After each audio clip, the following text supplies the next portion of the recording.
gone dead from an overexposure to violence. This is a place I can slowly face, the only one I truly can know. These are tears from a long time ago. Got these tears from a long time ago. I need to cry 30 years or so. These are tears from a long time ago.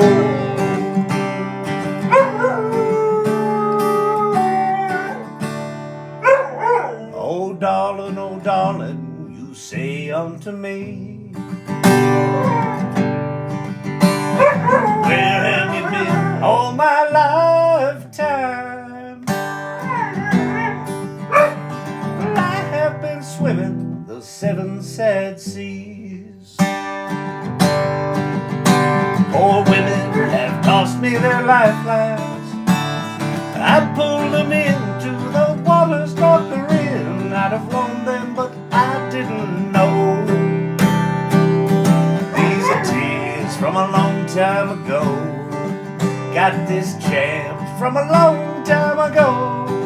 I need to cry 30 years or so. These are tears from a long time ago.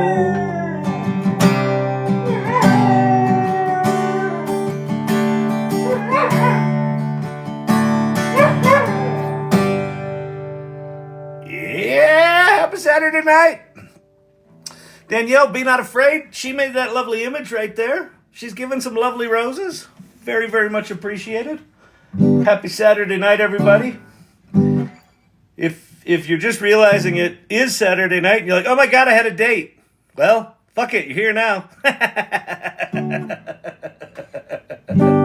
That was Champ Shannon on the lead vocals there earlier.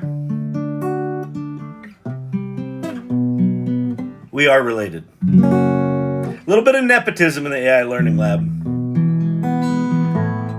Not a lot of qualifications, a lot of nepotism.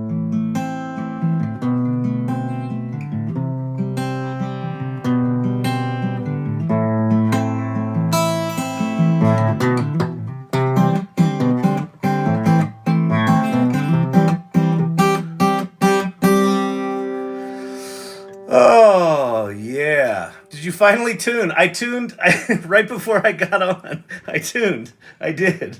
I've got a little button right here. To be able to tune is not that hard. I just don't do it that often. And occasionally I'm just like, ugh. So yes, we are at least in some semblance of tunage.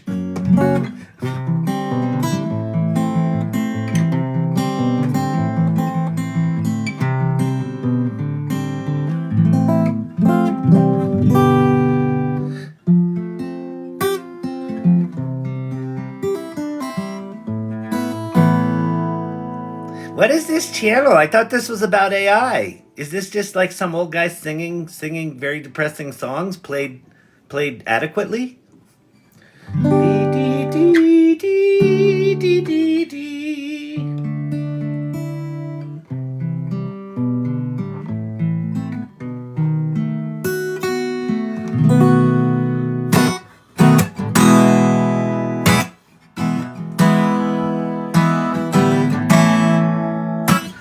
Yeah, pretty much. That's pretty much what we do here.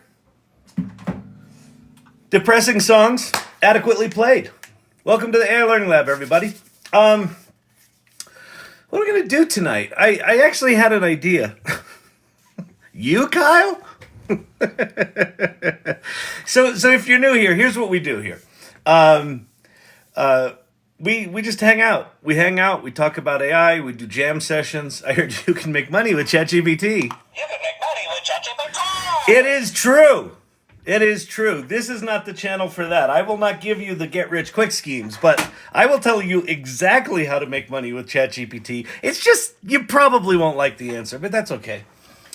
What I do try to do here is shoot straight and tell the truth and be honest, and then also be bullish as fuck on AI. In fact, I'm so bullish on it. In one of the corners, I did a video series called Underhyped. I made it about a month and a half ago, and it's a bunch of videos where I talk about why I think AI is a big deal, how it works. A lot of people don't understand how it works. They think it's a large copying and pasting plagiarism machine. It is not. And a lot of people are either dismissive of AI or they've demonized it as the biggest evil of all of the world.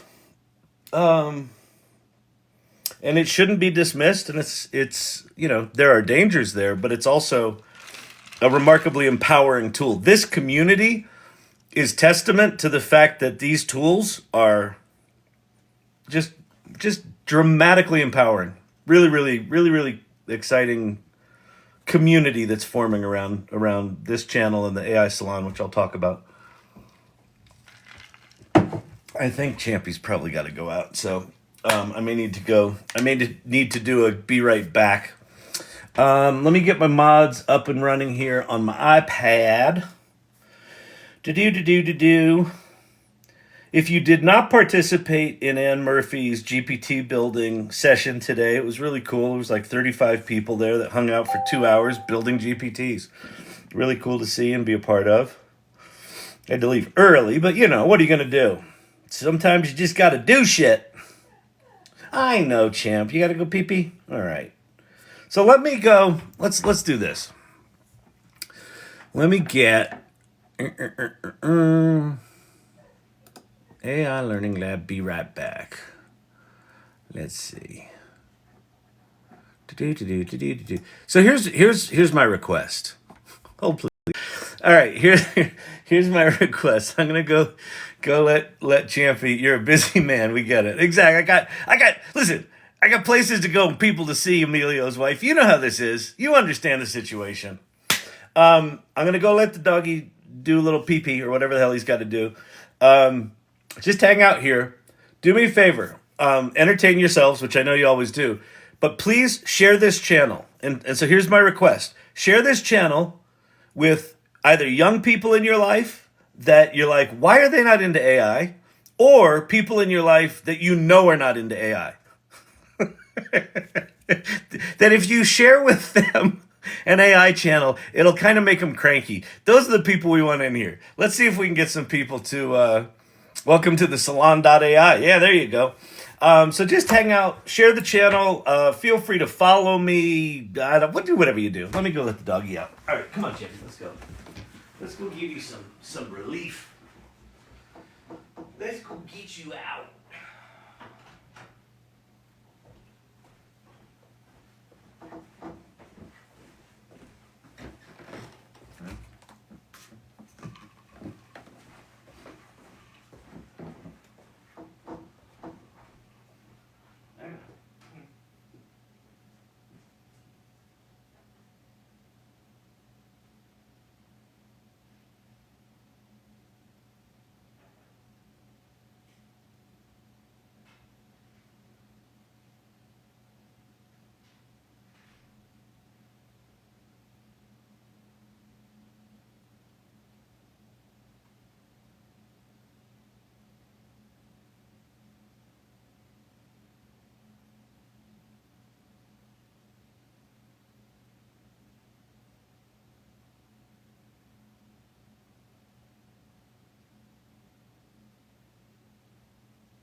All right.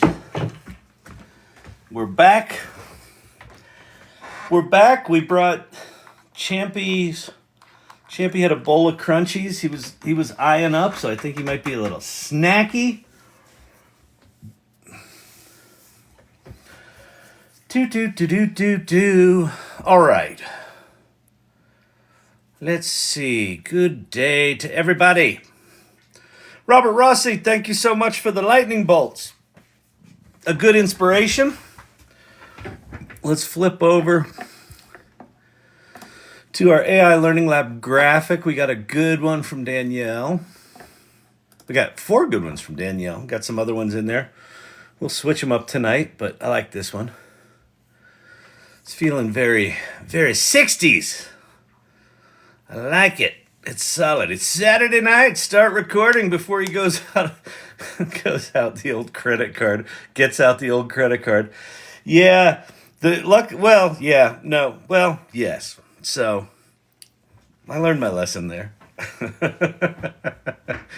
So, all right. So, here's how this works.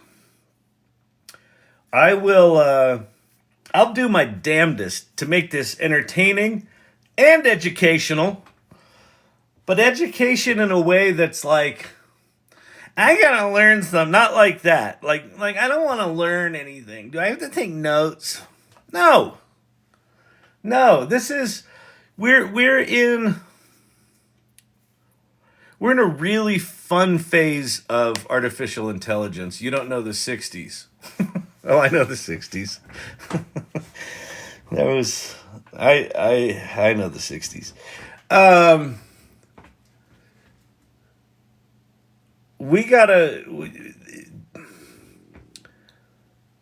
All you have to do, quite honestly, for the next 18 months, if you want massive opportunity in AI, is just be rabidly curious about it. And I don't even know rabidly. I think if you're just curious about it, if you just pay attention to it and kind of learn how to do some stuff and have it make your life a little better and maybe inspire you to write a kid's book or write a marketing plan or maybe finish that short story you started in college. Seriously. If you just do that with it in the next 18 months and in the smallest way possible, keep up with what's happening. Just be aware of what's happening and what's coming and how things are improving. The opportunities for all of us are going to be staggering. I've been using ChatGPT to create non-dairy versions of baked goods. Oh, that's really cool, side hustle Mimi. Maybe I'll make a cookbook. You should absolutely make a cookbook. And it, listen. Here's a whole nother thing about there are very good reasons and places where you might want to declare that AI assisted in the making of this. I don't think a cookbook's one of them. Unless it's part of the story, right? If it's like, hey, maybe the forward to the book, right? But it's like, but it's not the AI. This cookbook, like you're the one that had the impetus to create those things. You're the one that put it together. AI's helping you come up with those ideas. Great. You're the one cooking them, testing them. You're the one that says, I'm going to put this in a cookbook. So I don't think we don't need to declare that something was made with AI unless we're doing something like I've created a news story where I created fake video of someone, to back up my news story. That should be declared. And that's not going to be declared, right? So I think there are places where it makes good sense to label it. But I don't personally think any of us need to fucking apologize for using a tool. There is not an expectation in society that I label when I used Microsoft Word to write a blog post. This blog post composed with Microsoft Word. The image retouched with Photoshop. Like, it's fucking ridiculous on its face. And I understand why people want it. Oh, but we need the humans. Well, do we? If she makes a cookbook full of good shit, and it's good, tasty stuff that serves an audience with special dietary needs. Do they give a shit what tools she used to make it? No! They're probably more interested in knowing what pans do you use so the muffins don't stick. Oh, man. You do have to declare on Amazon Publishing and YouTube soon. Yeah, which I think is absolutely fucking ridiculous. I think it's absolutely fucking ridiculous. At what point is it AI written? Because AI fixes your spelling. Does the fact that you used the spell checker means it was AI written? AI does sentence completion. When you're writing in Google Docs and it like finishes a sentence and you hit the tab key, that's AI. So at which is it 38% of the words written by AI? Is it 52% of the words written by AI? I understand what they're trying to prevent. They're trying to prevent people making 100,000 books and just flooding the market with a bunch of shit. But that's a different problem. That's a completely different problem. If someone puts out a book and it's good, like say the book that I'm working on with Cindy Kuhn right now, where part of our exercise was, let's see how fast we can publish a book, an anthology with a bunch of authors who all use AI to assist in writing their chapters.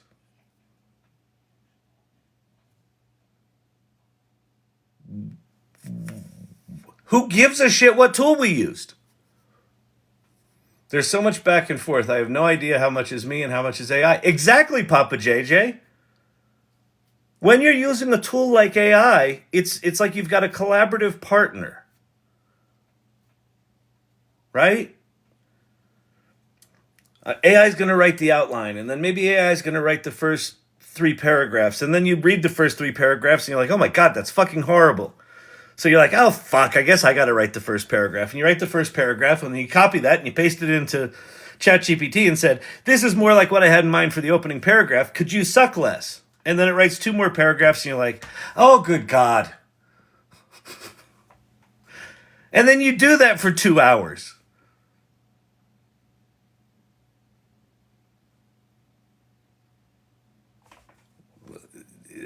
Anyway. Man, I'm starting out on fire tonight. Get me off the soapbox, people. Get me off the soapbox. Do it right now. MS has been correcting my spelling for years, and I've never given them credit. Exactly, Emilio's wife. See, and this is why you're a bad person. You have not credited Microsoft for the grammar check. The fact that you can write sentences in any semblance of coherence, we know it's not you. It's absolutely Microsoft. Life's tough when you're stupid. It's just all of this stuff is nonsense. You know, it's what I mean. Here's the funny thing. It's like, it's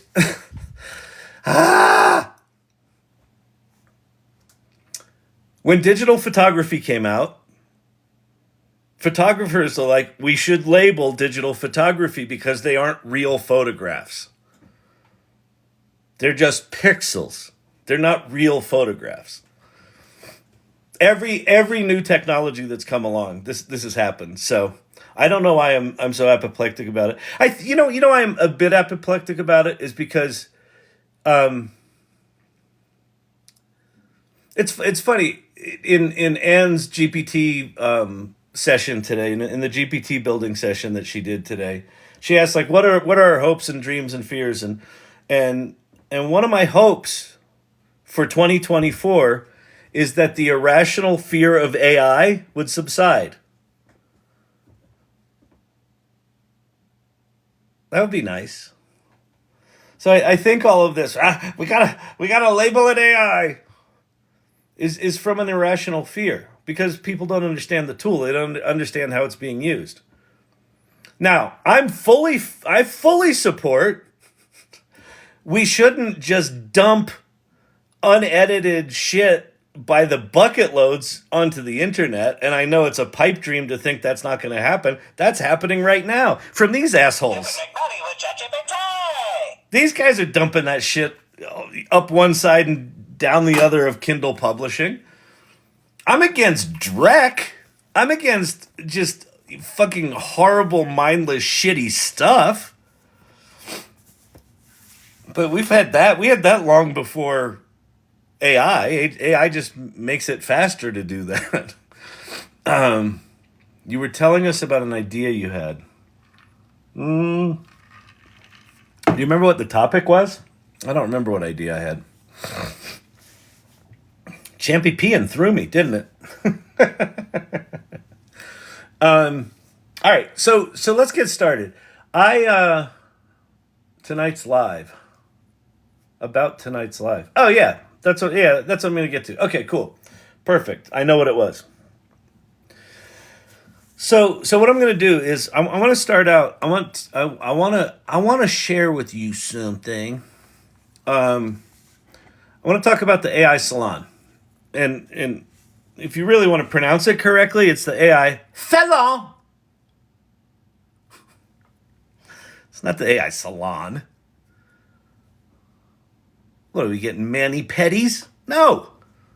We're exchanging ideas. It's the Salon.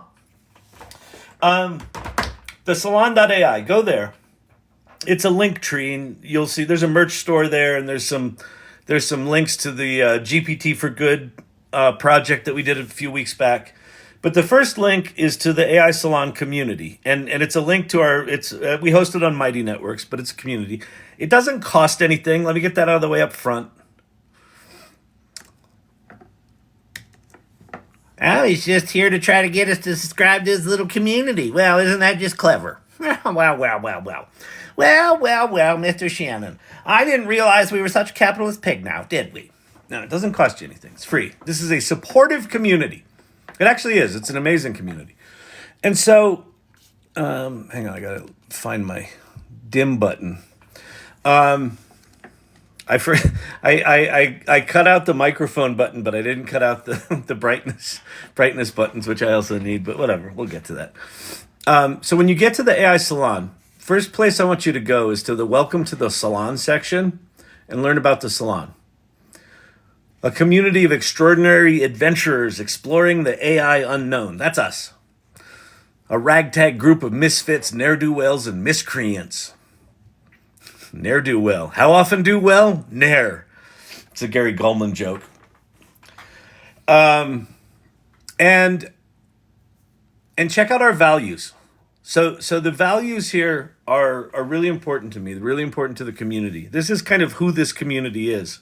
And so as we grow, which I want us to grow because I want as many people as possible being on this journey and trying to figure this shit out in a powerful way. And so these values are super important. This is who the group already is, not who we aspire to be. This is the stuff we want to retain as this group grows. So first one is curiosity. We want people in here that are curious. Like you can be smarmy, but don't be cynical, right? Be curious. You can be skeptical, but don't do it blindly. Don't just be like dismissive or demonize AI. Just be curious about it. What is it? How does it work? What's it good at? What's it not good at? Why is it not good at that? Is it ever going to be good at that? Why can't it write something without sounding like a junior high overachiever trying to impress his teacher? Let's figure that out. How do we get it to not do that? Next value is generosity. As you're learning things, hey, look, I figured out how to get ChatGPT not to talk like that. Here's how I did it.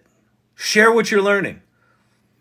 This is the value that I think I'm most excited about this group, that what's happening increasingly in this group. And you'll even see, I'll show you in show and tell. While I'm doing these lives, a lot of what's happening is people are like doing a jam session. They're sharing ideas and they're sharing GPTs. They're like, oh, how'd you do that? And they're having side conversations, and they're starting clubs, and they're joining guilds. Why? Because the other people in here aren't stingy.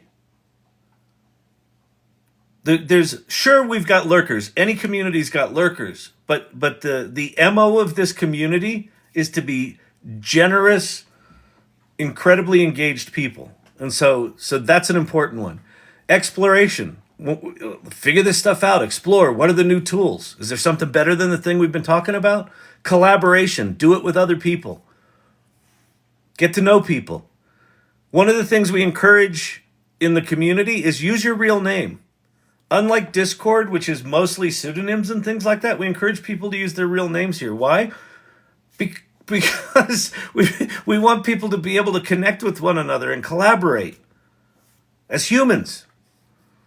Inclusion is one of the values. People are coming from all walks of life, all experience levels, all different backgrounds, professionally, personally, culturally, globally.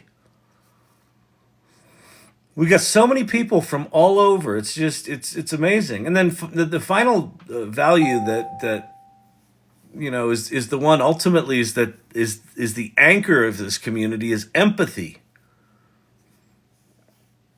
I was bitching for 10 minutes earlier, 15 minutes, about all the fear about AI. But that's the world we live in. People are afraid of this stuff right now. They're angry about it. We should honor that and recognize that and go, yeah, I get that it's scary. This is profoundly powerful technology that's going to change the way we work, and it's going to change what you're capable of doing as a human being. It's okay to be scared. But what would also be awesome is if you were also curious and got on the other side of the fear, so you actually try this stuff. Oh, I hadn't thought about it like that. I'll tell you a cool story. Here's a cool, this is cool. Here, can I zoom in on that? Yeah. So let's zoom in on the word empathy. So I had I had to get a dumpster today because I know how to live.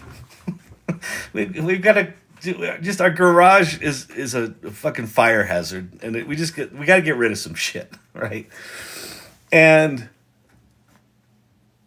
so, because I've got ADD and I don't like to plan stuff, I wanted a dumpster delivered today. Most of the dumpster places are closed. I don't know if you know this, but if you want to order dumpsters, it actually pays to plan ahead. That was not for me. I didn't want to do that. So I just started calling numbers. Google told me if they were closed or open. I just found the ones that were open and just started calling them like, can you deliver a dumpster today? No. Can you deliver a dumpster today? No. Soonest thing I can have it is next Wednesday. So I call this one dumpster thing, and this very sweet woman picks up, and she's got like her grandkids in the background just screaming, going nuts, wanting to play. And she's talking to me, and at some point she mentioned something about doing something on TikTok. And I said, oh, I'm on TikTok. I have a TikTok channel. And she goes, well, what's your, what do you do? And I said, well, I teach people about AI. And she goes, I hate AI. It's the first thing she said. I hate AI. But she said it. She was super sweet. She was like a grandma there with her kid, right? And it was just like, it was how she had defined AI for herself, is that AI is evil and I hate AI. AI's ugh. And I said, oh, you should come to my channel because I think if you actually used AI, you wouldn't hate it. I'm always doing this stupid shit. And there was like a long silence. And she goes, Kyle, I hadn't gotten her name yet. Her name was Carol. She goes, Kyle, she goes, I'm a bit of a psychic. And she goes, we make decisions in life, and we decide about things in life, and she goes, and we can undecide things.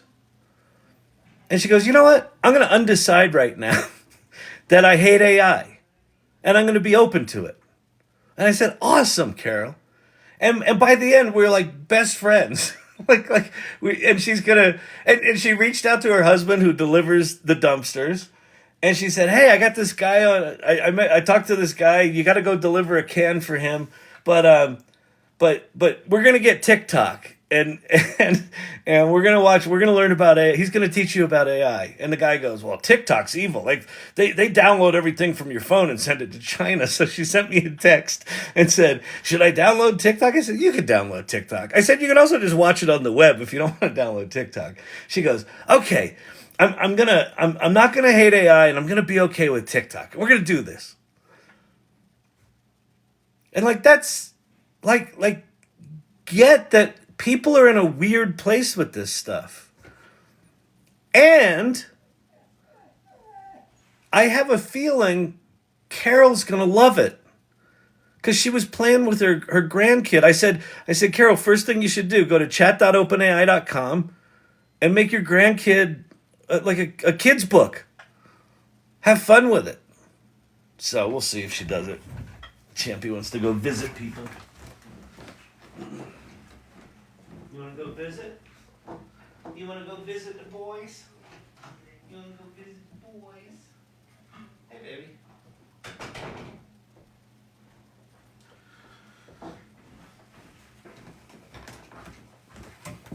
So anyway, that was kind of cool. Now, is Carol going to love AI? I don't know. She may end up hating it. But what she won't do is she won't hate it in ignorance. Right? She'll go play with it. She'll go figure out what it is. Maybe she loves it. Maybe it can help them work on their marketing for their business. Who's the biggest winner if we keep ignoring AI? Who's the biggest winner if we keep ignoring AI? Anyone who doesn't ignore it. I mean, seriously. The and this goes for the country, right? Like there's some of the haters are like, we should ban it, right? Like the rest of the world ain't banning AI. Like this isn't slowing down. This will continue to accelerate. When you have a tool that can invent 2.2 million new materials unknown to mankind, 380,000 of which are stable crystals. That's what DeepMind just did like 3 weeks ago. Those are the guys that did 400,000 protein folding predictions that apparently are coming true. They also just solved geometry at a advanced high school level. They've got a tool that does that. So anyone, okay, so here's gonna, wait, so who's gonna, Carol, are you here? Yeah, actually, Carol, I don't know if you're in here. If you're in here, I mean, Carol's never had TikTok, so she probably doesn't know how to comment even if she is in here. But hopefully you're in here, Carol. It was really good talking to you today. She was super sweet. She was just awesome. She was super nice. She was, and she's like talking to her husband about, I got this guy. We're going to be learning AI on TikTok. I'm like, far out.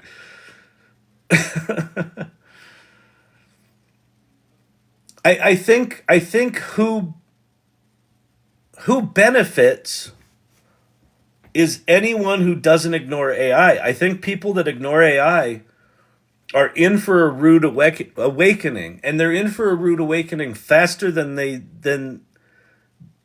think is reasonable. If you've been in this channel for a while, we've got a lot of people that are in here on our that come in here nightly. I do these things 7 nights a week because I know how to make good life choices. I do these things 7 nights a week, and even in the time that I've been doing these lives, I think I did my first live back in the end of April last year.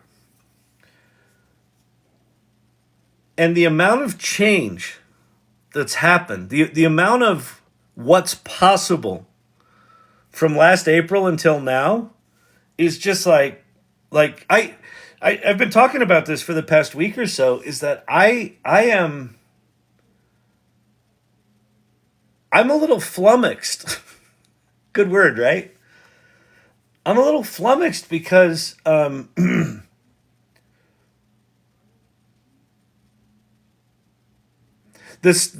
stuff is moving so fast that I'm starting to have a reticence about learning new stuff, because I know that the stuff I'm about to learn is gonna be obsolete in 3 months.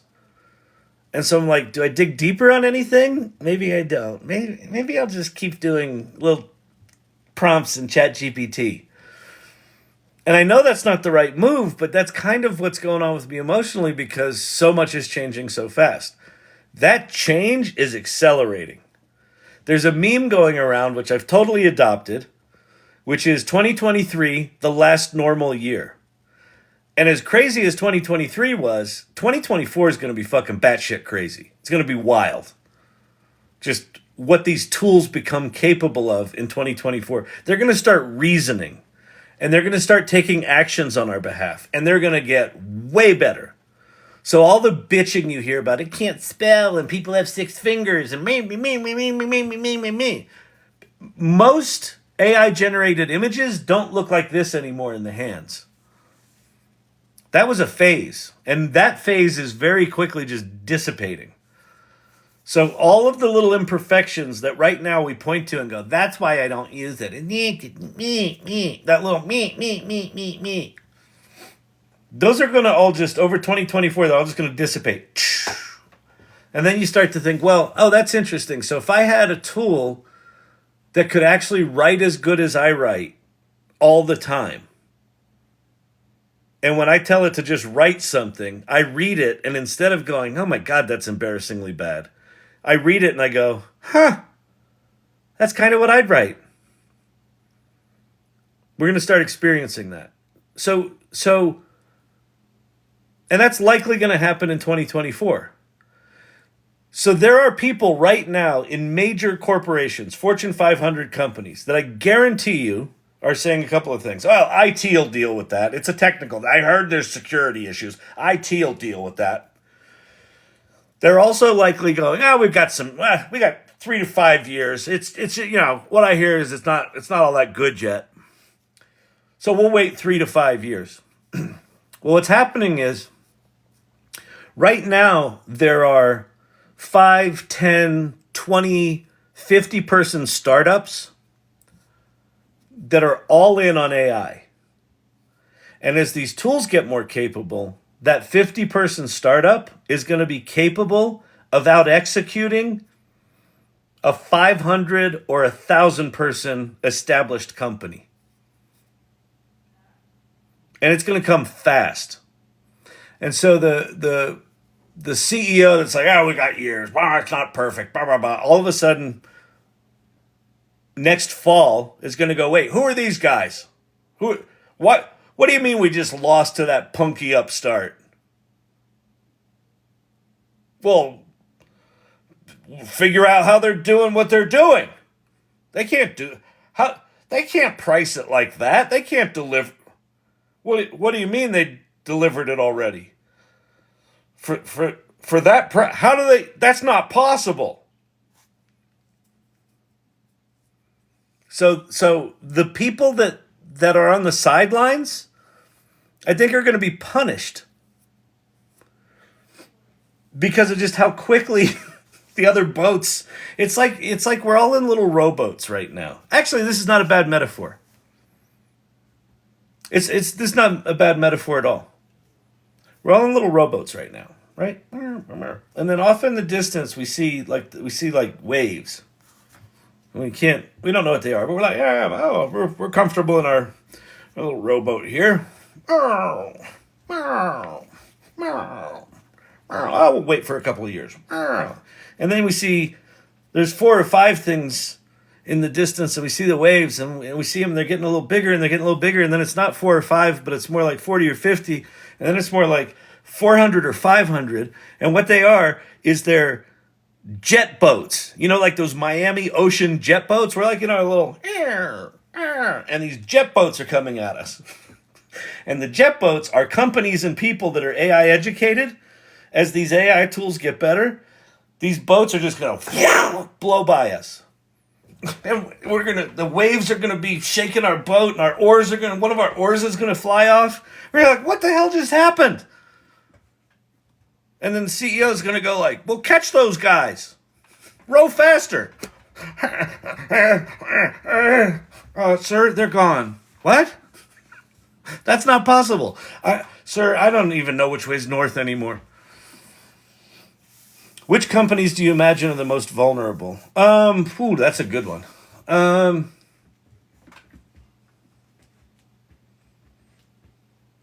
Consultancies, I think, are very at risk. Agencies, I think, are very at risk.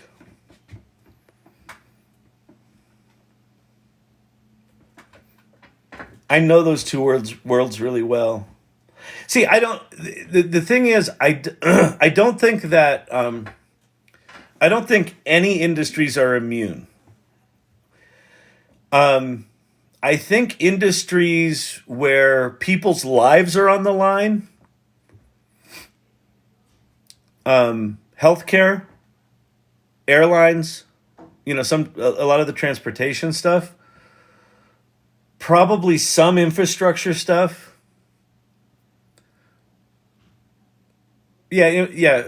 Probably some infrastructure stuff just because of how long it takes to do. I think those industries will evolve slower, but still relatively like incredibly fast. Because when okay, so here's an example. If you take pharma and the healthcare industry as it is right now.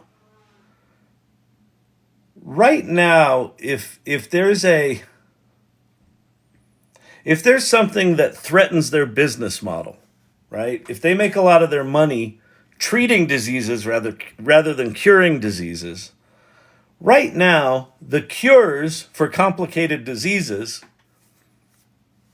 happen occasionally, once a decade, once every 5 years. And if it's truly a threat to the business model, well, maybe they buy that patent and they just keep researching it, and they'll research it indefinitely so it doesn't have to see the light of day. That's sort of the cynical version of me, just looking at the economics of that industry. Well, what happens in a year where that disease that they are not super excited to have cured, if there are 10 different cures for that disease coming from multiple countries, multiple people, multiple places, and it makes enough noise that they have to deal with it? What do? Well, we're going to keep treating it. Well, that treatment's really expensive and I can cure it over here. Well, yes, but you shouldn't. That hasn't gone through FDA approval. And then, so there's going to be weird pressures. There's going to be weird waves that cross where every single kind of business is going to be confronted with that kind of disruption. Well, that's not how we do things around here. Well, when we do consulting, we take the brightest minds from Yale and Harvard and this and that, and we research anything to... What do you mean you have a robot that did all the research? What do you mean the research is validated? What do you mean you've got predictive models in 16 different scenarios and a dynamic system that's going to measure the performance of those scenarios in real time? How did you build that? Oh, this little small company out of Boston built that for us. Oh, who is this company? Is it Bain? Is it McKinsey? Is it Deloitte? No, it's I don't know. This dude Fred and his he's got some guys he went to school with, and they just built a system for us over the weekend. like that kind of shit's gonna happen. Employers always tell us to embrace change and be adaptable. Oh, that's the biggest crock of shit. They always say that. It's their turn to actually do that. Yeah, everybody wants innovation, right? Innovation is one of those, it's one of my pet peeve professional words where every CEO, every C-suite executive, every director of a board is like, we're innovative.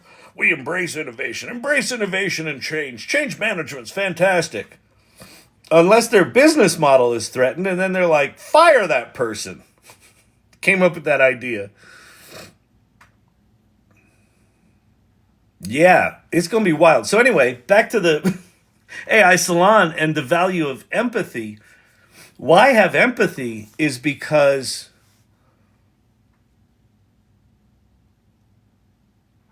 The more you learn about this AI stuff, the more you internalize what it's actually doing and how much better it's going to get and how quickly it's going to get better.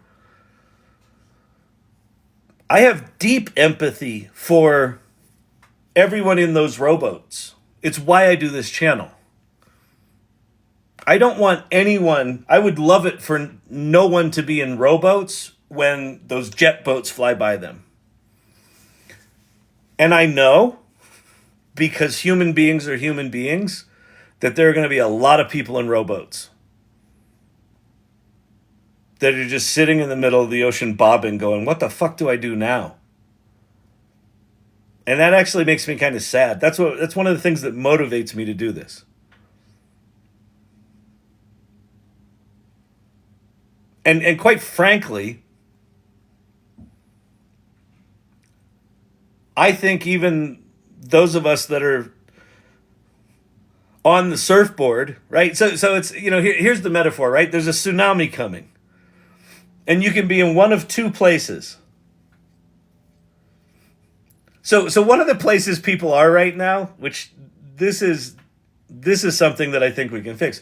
One of the places people are right now is they're going, tsunamis are bad. Okay, I agree. Right? AI's bad. The robots are going to kill us. That would be bad. Absolutely agree. Yes.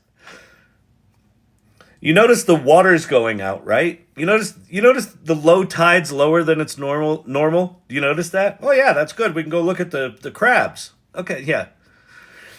So you can be in one of two places. If let's say you're living in Florida and there's a tsunami coming. You can be in one of two places. A comfy beach hut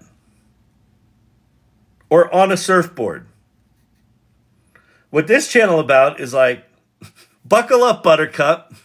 Here's your surfboard. Here's your goggles. Let's start paddling. Right? So we're at least going to know what this thing is. But it's a fucking tsunami. So even if we're on a surfboard, we may not have the skills to keep up with this thing. We may not be able to ride it the whole way in. But I sure as shit would rather be on the surfboard than in the cozy little beach hut. And so, so even if you're in the game and understanding it, I think this stuff's going to move so fast that we're like, it's going to literally be, where's that image? There's an image that I think, did Joker make it? I don't know who made it. That's what it's going to feel like, even if we're in the game. And it's like, the jet boats are sort of flying over these wave peaks, and we're here going, I made a GPT. It's good, right? Is anyone using my GPT? Help. Oh, wife supervises at a large healthcare system. She was notified that Copilot was added to her software. So Mike, perfect example. Microsoft added Copilot to Microsoft Word. Big healthcare companies are now going to start incorporating that into their business. What does that mean? Well, if you haven't been playing with ChatGPT and your coworkers were, they're going to know what that means. And when it shows up in their Microsoft Word, they're going to start going crazy.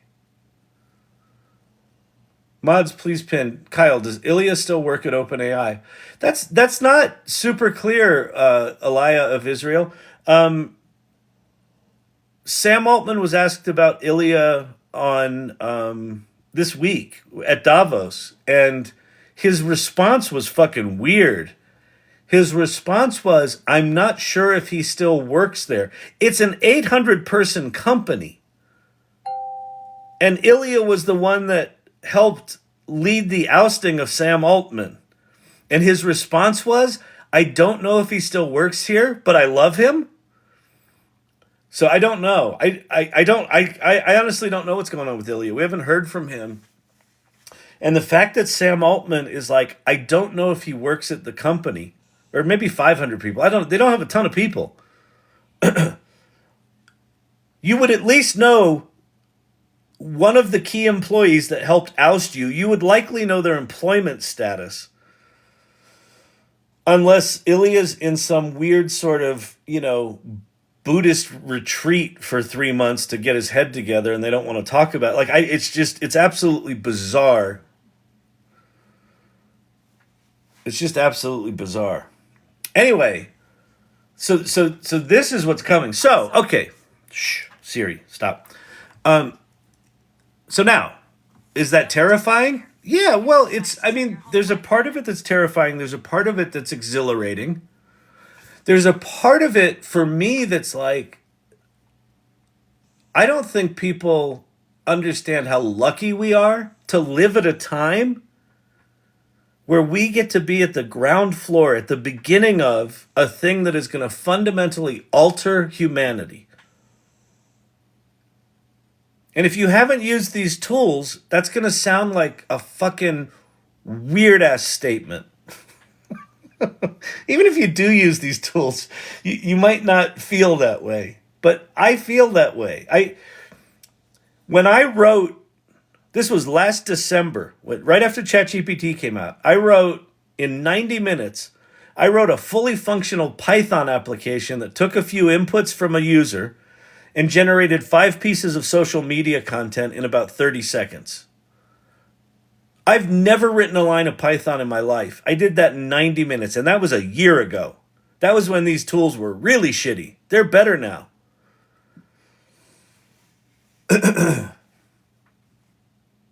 That's not the same world we lived in October of 2022. It's a different world. It's a different world. Just no one knows it yet. Very few people know it yet.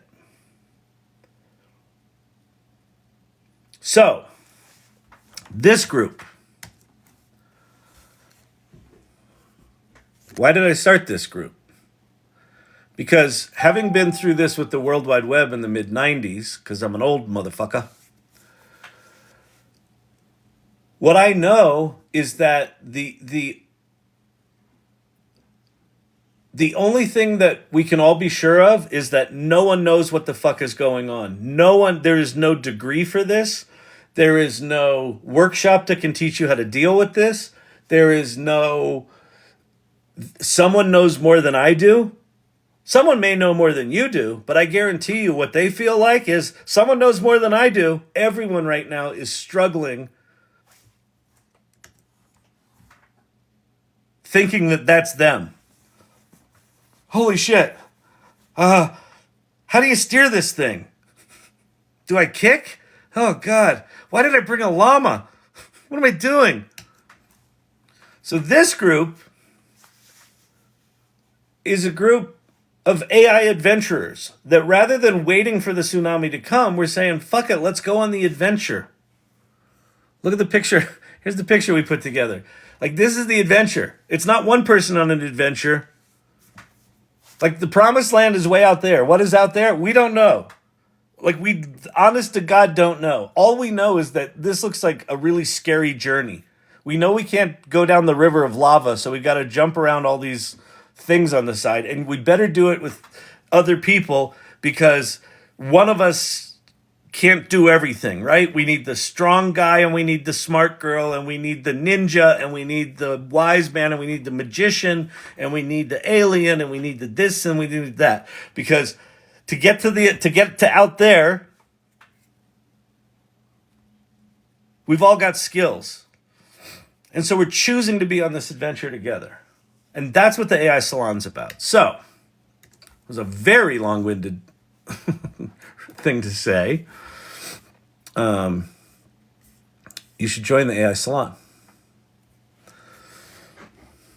And then what you should do, if you dig those values of curiosity and generosity and exploration and collaboration and inclusion and empathy, then this is probably the group for you. And the first thing that you should do in the spirit of generosity is introduce yourself. So go to the community section. Greg Mason just did.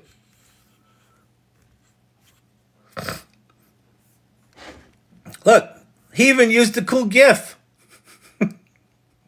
I'm pretty sure that was not AI generated. Awesome. Introduce yourself. Tell us who you are. Tell us what you do. Tell us where you are in this AI journey, including, holy shit, I came to this TikTok and now I think I should learn about that. What do I do? Where do I start? People in here will love that. They won't judge you for that. They'll fucking love that. They'll be like, oh, come on in. Water's fine. Now, the people that are telling you the water's fine, that's what they're feeling like on a daily basis. But we've at least got an inner tube. And then there's a water cooler discussion where you can ask questions and do stuff. There's an ask for help section if you want to ask a really specific question. That's my janky nephew. Oh, that's awesome. That's great. Greg Mason. Awesome. The show and tell channel is a lot of fun. So the show and tell channel has become kind of a nightly jam session.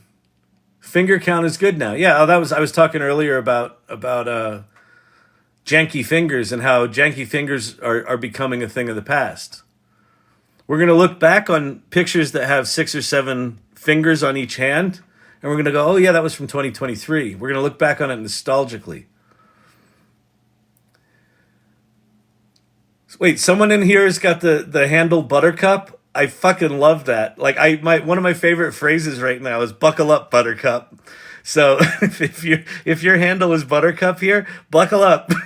I can now legitimately say, buckle up, buttercup. That's fucking awesome. Here's Mimi. I am loving AI art right now. This is one of the things that we consistently see in here too, is people sort of come into this skeptical, and then when they see how fucking magical these tools are and how they take what you want to do creatively or just from a self-expression standpoint, just make it possible. And so, Dino Carroll, we really don't have to worry about AI. That's awesome. Oh yeah, okay. Perfect image. That's who did this? Megan W. So fucking cool. So think about this community. What's happening right now? So I come up with this janky ass metaphor of someone in a rowboat, and they're way off in the distance are these things that they can't make out, and then all of a sudden these things show up. Like this is such the perfect interpretation of that. This is so what's happening. And it's amazing. Like they've all dropped their oars and they're just staring at these boats. They're like, these things are alien to the rowboats. That's what this technology is. If I'm in a consulting firm right now and I'm thinking that it's acceptable to turn around a competitive analysis in 2 months, and that's faster than we used to do it because we used to do it in 6 months. When some snot-nosed punk comes along and does a better competitive analysis than you do, and they deliver it in a week for 25% of what you charge, what are you going to do? You're going to sit in this boat right here, and you're going to look at that, and you're going to laugh at it, and you're going, well, that's not even possible. It can't possibly be as well thought out and as well researched as our work. And then the client gives you the research and gives you the competitive analysis, and you look at it and you realize, holy shit, it's better than anything we've ever done, and they delivered it in a week. We're fucked. That's what's coming. In every industry. So anyway, so this is show and tell. So show and tell's become this kind of jam session that just does cool shit like that. And it's also, there's another one that's beautiful. Debbie Neal, we learned from Kyle. Yeah.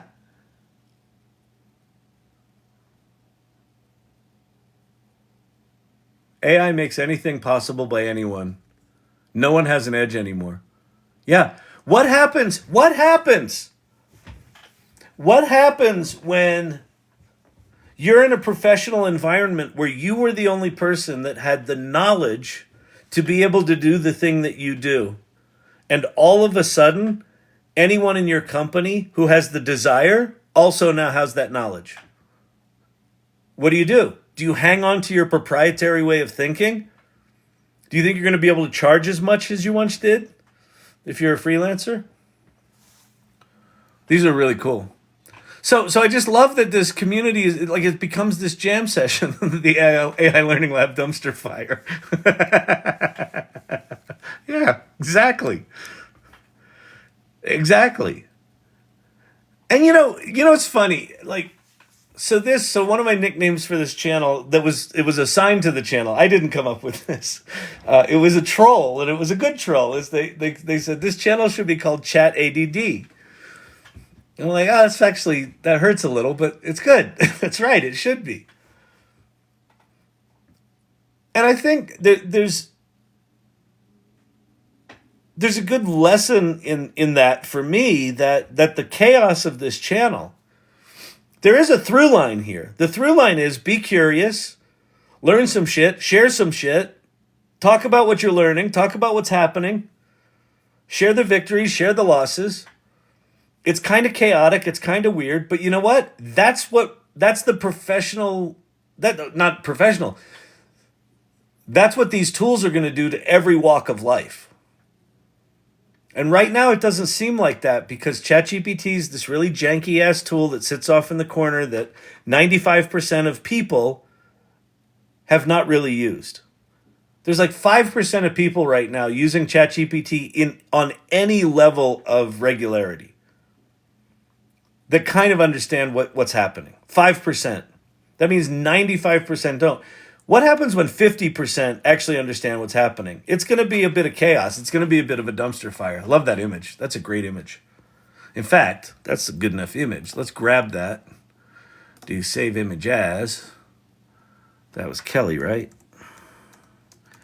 Kelly.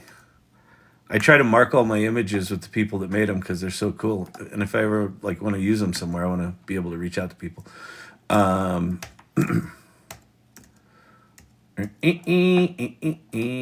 That's going in the collection, because that's a good one. That's a good one.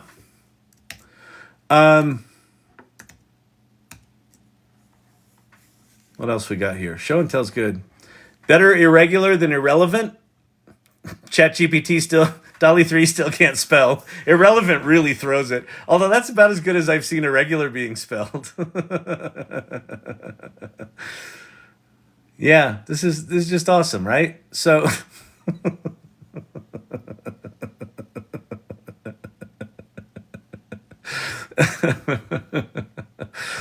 oh, the trolling, she runs deep. I like it. Oh, little Champy action, little ode to Champy. And then what else do we have in here? Beam me up. Really cool. Yeah, there you go. Yeah, exactly. Where do you want to be? In the AI Salon, there's also AI tools and resources. This page right here, in my opinion, if you're on the outside looking in right now and you're like, but Kyle, where do I start? Okay, fine. I heard your little soapbox speech, preacher. Okay, preacher. I heard it. I've got the word. Fine. I understand. I got to get with the program with AI there. Whatever, dude. Where do I start? What do I do? This list, you could spend the next 3 months just with the links on this list and probably not get to the bottom of it. So what this is this is a list that I personally maintain and curate.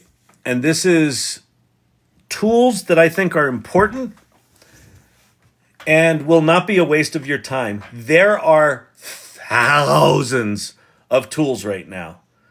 And a lot of them are just complete wastes of your time just trying to get a buck from you. There's a lot of these kind of tools. You can make money with ChatGPT. There's a lot of that shit out there. So so navigating this stuff, it's a hornet's nest. So what this list is I promise you, if it's on this list, I've used it. I'm not getting paid by these people. I'm not getting paid by ChatGPT, since this is a fucking ad for ChatGPT every night, is still beyond me, but whatever. Sam's jealous of me. He doesn't know if Ilia'S works for his company or not, and he's jealous of me. Here's the thing. I think he doesn't know that Ilia'S works at Openai because he's so consumed with me. He's so jealous of me. Anyway, that's just That's just rumor, okay? People, please, if you're a reporter in here, do not report that. Because what Sam will tell you is, I have no idea who are you talking about? What? No, I don't know him.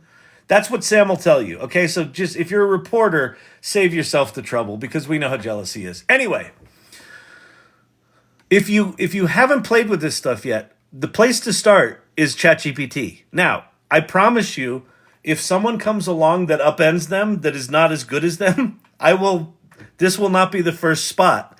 I'll dump stuff off the first spot. I've kicked things off this list and I demote things all the time. But ChatGPT right now is still the leader in the market, and no one's caught them, which is amazing considering how many massive trillion-dollar companies are trying to unseat them. This scrappy little 800-person startup has fucked everything up for everyone. So anyway, start with ChatGPT. Even if you're just using the free ChatGPT, there's a lot to learn.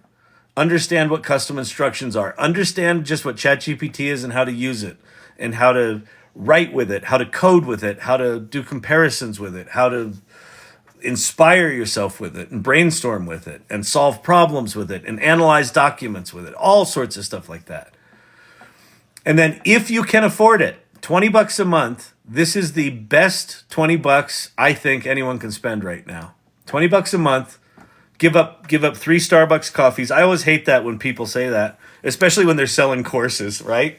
If you just give up 3 Starbucks coffees a month, then you can afford my $19.95. You can make money with ChatGPT. In this case, I actually think it's worth the $20 and give up the fucking coffees. So, ChatGPT 4, and if the next question is, can I just use Microsoft Copilot? Isn't that free ChatGPT 4? Sort of, yes. If you can't afford the $20 a month, then Copilot is a good alternative. That's a good question pinned. Repin the question. I didn't see it. What about all these companies advertising training and certifications right now? Are they legit? So the shadow. So trainings and certification. So it depends. Okay. I need to come on screen. I need to come on screen for this so I can see how red I'm getting. Trainings and certifications can be really good right now, but in my opinion, only in a certain sector of the market. And that sector of the market is if you're a developer and you want to work. Okay, so here's the. We'll sort of go back to the rowboat metaphor. Machine learning and AI was on a course, right? And November 30th, 2022, the launch of ChatGPT, this happened. Okay? So we thought it was one boat. And on November 30th, 2022, those two boats started to go in different directions. What was that? That was, prior to ChatGPT, if you wanted to be in machine learning and AI, you ostensibly needed to be an engineer, a researcher, a scientist, an uber geek, a mathematician from Stanford, a PhD like Pate, a PhD that really understands the mathematics of this. Like you had to be in that world. ChatGPT, just like the World Wide Web did for the internet in the mid-90s, made the power of these tools accessible to the rest of us. Okay? So this happened. So if there are certifications and certificates out there for the more technical stuff, for the back-end stuff, for the AI operations stuff, for security and privacy and machine learning and embedding and AI development, those are likely fine. And by fine, I mean, I think you still need to pay very close attention to what they're teaching, because it's possible you take a course that's teaching you something that's already obsolete. Now, the courses and certifications, certainly certifications, I think courses are okay, but certifications, for generative AI, for like prompt writing and for how to use Midjourney and how to do all the shit that's like post ChatGPT, all of those, I would take every one of them with a grain of salt. Like, if someone gives you a certification for prompt writing, should you put that on LinkedIn? Absolutely. Because at some point, people are going to be like, I need someone who's certified with, we need 10 years of experience in prompt engineering. Okay, well, it's really only been around for 4 or 5 years and really only been around for a year. But yeah, you're 10 years. So yeah, put all that shit on your LinkedIn because it will help you. But I would temper your expectations about the value of any of that stuff just because things are moving so fast. So back to this image. Wait, oh, I didn't move it over. Where is it? Back to...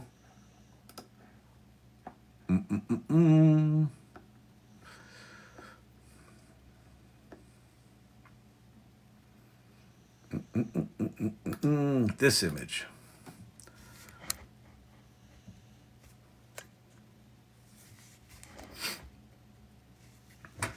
All of the certifications and workshops on the generative AI tools that have come out in the past year are essentially you learning the skills of how to run a rowboat.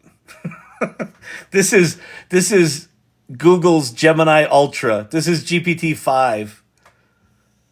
So yes, do whatever works for you to learn, but understand the game that we're in right now. Anyone that claims today to be an expert in this generative AI stuff is not. They're more in this space. You can make money with ChatGPT. Now, are there skills to be taught? Sure, there are. But just know that they're disposable skills because here's the most important skill to learn. Just keep showing up and keep being curious. Like, why come here? Why do people come here night after night? I don't fucking know. But I do. They come for the same reason I do these night after night, which is I want to make sure that I'm still in the conversation, actively in the conversation. What conversation? What is AI? What can it do? What can it not do? Who's doing it? How do we do it? How's it going to impact business? What's going on with copyright? Is it stealing? Are the robots going to kill us? That conversation. And not like academically off to the side, observing it like an orange, like in the fucking game, on the fucking surfboard.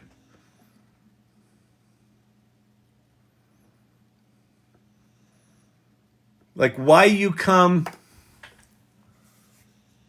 is just to stay on the surfboard.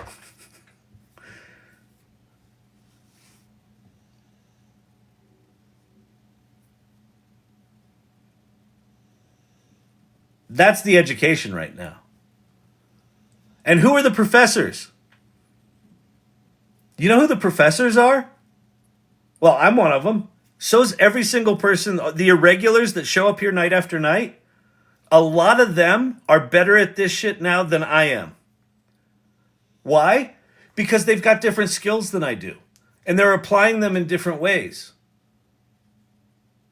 Pate thinks about this completely differently than I do. Suzanne does, like Kelly Camp does. Like everyone in here. Lunashtick, Daisy Thomas does it. Like everyone in here is bringing their own particular lens that they see the world through and their work ethic and their how they learn stuff, how they teach stuff. And so it is becoming a collaborative university. And I think that's the only way to learn right now because no one knows that it's not stable. It is like this. So if I teach you how to surf this wave on this day in this weather condition, that does not teach you how to surf a bigger wave or a smaller wave in much windier conditions. Well, how do you do that? Just keep fucking paddling out and surfing, right? So we're in a crazily dynamic educational environment right now. Ilia'S wife, I've said it before. We're just a few bad days away from becoming a cult. It's true. It's not. You're not that far off, Pate. I am hoping. I'm hoping this is not cult like. But if I keep talking about this shit being magic, then I think you're right. Oh my god. Yeah, I know. Listen, I mean, I am using kind of biblical imagery here, but it's not intended to be that. But it is like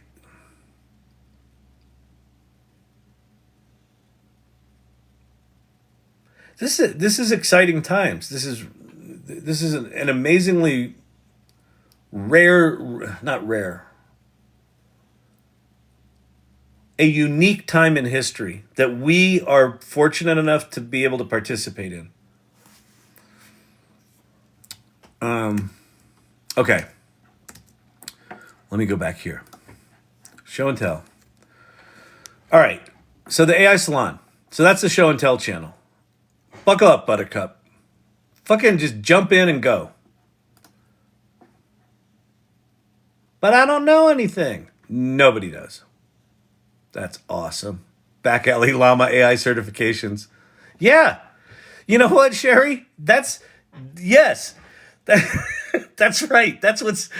You can make money with ChatGPT. Yeah, that's those people. Because what I can promise you is there are very few universities right now that even know what is going on, much less could be teaching it. A lot of them are absolutely resisting it. So anyway, back to tools and recommendations. Okay, so start with ChatGPT. Pay your $20 a month. Learn about what it means to work with a multimodal large language model like ChatGPT. How is it different to use ChatGPT when you've got internet access? What is Code Interpreter, and how do you do advanced data analysis with ChatGPT? Did you know you could do advanced data analysis with ChatGPT? And you're like, but Kyle, I heard that large language models can't add. They can add. But what Code Interpreter does is it spins up a little container that's got like a little mini computer inside your chat session, and it has access to Python code, and it writes and executes its own Python code. And when you run Python code, it can do math. So in this case, ChatGPT is managing a thing that can do math. It's like a really mini example of these things starting to reason and starting to be autonomous. So if you want to kind of actually experience what's coming with large language models, play with Code Interpreter and look at what it does. It will blow you the fuck away. If you haven't done it, it's just batshit crazy. GPT Vision. Did you know that ChatGPT, you can upload a picture of a whiteboard and it knows what's on the whiteboard? If you have a sketch of an interface for software, you could have it create you a poster of that software with the interface on a phone in someone's hand in an airport from a whiteboard sketch. It could write the code for the interface. Did you know that? DALL-E 3, I assume you knew it could make images. It could do pretty pictures. And then there's these things called GPTs, which are the first that I've experienced. These are the first truly non-technical application development tools out there. There's lots of tools that are called no code or low code, but they're still high logic. So if you use a tool like Zapier or Make or God forbid Bubble, which is super powerful, but you essentially have to be a developer. You have to understand computer coding logic. Even though you're not coding, you're coding. You're stitching together computer logic. Making GPTs, it lets you make a personalized, customized version of ChatGPT that's your special little thing with zero coding knowledge. How do I know this? 3 weeks ago, Ann Murphy and I did this thing called the GPT for Good Challenge, where over a 24-hour period, our goal was to get anyone who wanted to build a GPT for the nonprofit of their choice. And this community in 24 hours built 150 of them. Many of the people that participated had never built an application before in their life. Some of them built like 10, 15, 20 GPTs. Some of them are still building GPTs. Some of them are now teaching courses to build GPTs. Corey Sandler, who's a potter and an artist and a remarkable woman, is now not only showing how she makes her pottery, she's showing the GPTs that she made, and she's telling people how she made them. It's just fucking crazy, crazy, crazy what it makes possible. Like it's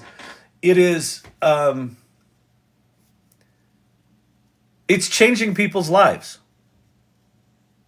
I'm hesitating saying this because I'm hearing Pate's voice in my head going, this is turning into a cult. This is definitely a sermon tonight. But that's okay. People that are embracing this stuff are discovering ways to express themselves that they didn't think was possible.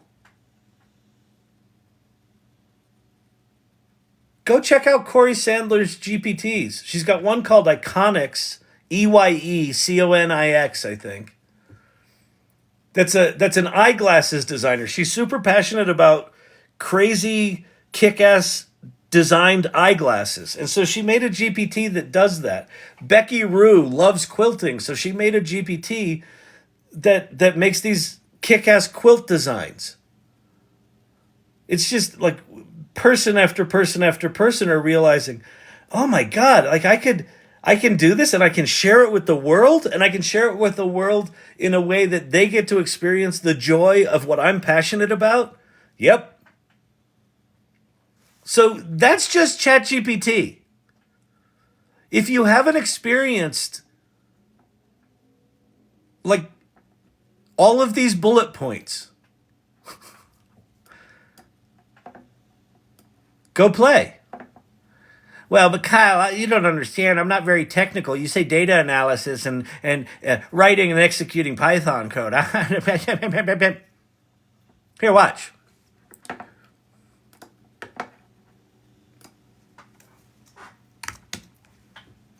I'll show you how technical you have to be to do data analysis. First thing we're going to do is we're going to go get some data. Where do you get data? We're going to go to a site called Kaggle. Kaggle. Kaggle's a very different website. Can't go there on TikTok. Okay. Kaggle, Kaggle.com. And then I'm going to sign in. And I'm going to go to data sets, and I'm going to go grab a piece of data. World population data. That's 15K. That's not big enough. Let's get something meatier. 4 megabytes. Factors of global yearly temperature change. That'll be political. I don't want to do political. Okay, here's a megabyte. New York City taxi and limousine fare data. Great. Okay, I'm going to download this. Okay. So I said you didn't need to be technical to do data analysis. I'm going to go to ChatGPT 4. Notice when I go to ChatGPT 4, there's a little paperclip that shows up here in the lower corner. Ah, yeah. So you pay $20 a month for a paperclip? Yeah, you pay $20 a month for a Clippy that works. And you click on that, and I'm going to go find archive.zip. So you and I both know that that's a data file that's got New York City taxi and limousine stuff in it, but ChatGPT doesn't know that. And we don't know what's in it. We just know that someone said that's what it was. So if I type, what is this? And what is interesting about the data you find? Question mark. Not super technical in terms of data analysis, right? Not a super technical question. But I hit return, and then it says analyzing. Now watch what it's actually doing. Behind the scenes, it is importing some Python libraries, writing its own Python code, and executing its own Python code. So it says the zip file contains two CSV files, yellow taxi data, New York City Preds means. This suggests it might be predicted means for some data set. I don't even know what that means. Predicted means. That's some sort of data science fucking term. I don't know what that means. Let's see. To understand what's interesting about the data, I will need to take a closer look at the contents of each file. Let's start by examining the first few rows of the CSV files, which it then does. So then it reads these files.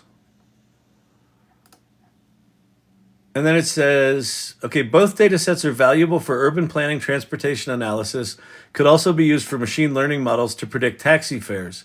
So let's just go, find 3 interesting trends and visualize them in an aesthetically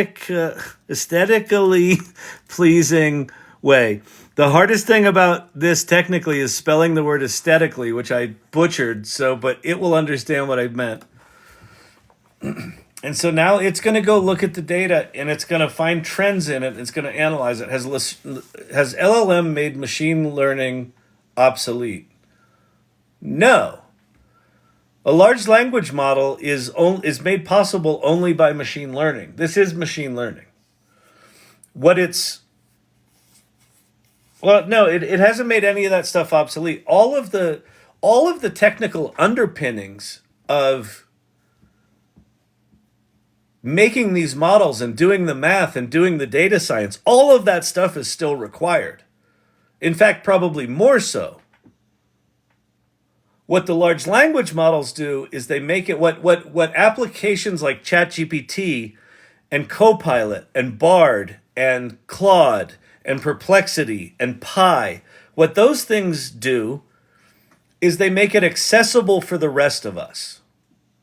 So just like the World Wide Web didn't make the internet obsolete, ChatGPT doesn't make machine learning obsolete, right? The internet is a protocol and a series. It's a network, and it's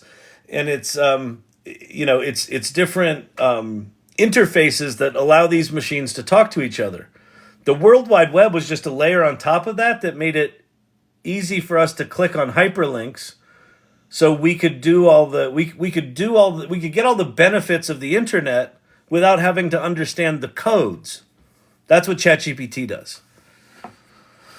So anyway, look at so this just went off and made a fucking charts and graphs. Did you know that ChatGPT could do this? Did you know that this was possible? If you don't, hopefully one of the other things I like talking about in here is you should use ChatGPT long enough to have your first Kevin McAllister moment, right? From Home Alone.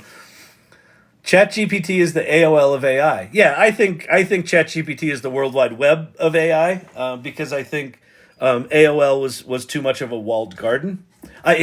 So BT, here's my counter analogy for you. Microsoft Copilot is the AOL of AI. ChatGPT is the World Wide Web. Actually, it's the open source community that's the World Wide Web. But ChatGPT was the thing that kicked it off, and then Microsoft Copilot is the AOL of this world. Okay, so that's that. So that entire rant is just ChatGPT, right? The other things on this list, and if you're wondering, what list are you on, Kyle? Because I know there's a bunch of new people in here. In the AI Salon, so if you go to the salon.ai and click on the first link, it's going to take you into a community called the AI Salon. And you should join it. The first thing you should do, though, is check out the Welcome to the Salon section. Read about who we are and what our values are. Make sure you're down with that. Then introduce yourself. And then if you want to know how to get started with all this stuff, or like what tools, like where do you even begin? Go to AI Tools and Resources under the Community section. And that's the page we're on. And so the thing that I was just playing with was just ChatGPT. Just ChatGPT. Seriously, you could spend the next year just playing with ChatGPT and not get to the bottom of that well. Not even close. So what else is on this list are, here's all the other large language models: Claude, Bard, Perplexity, Microsoft Copilot, the specialty large language models: Pi, Grok, piece of shit, Llama 2, amazing open source. Oh, did you hear? This is fucking insane. So Llama 2, one of the reasons there's llamas on all of our things is because llamas are cute.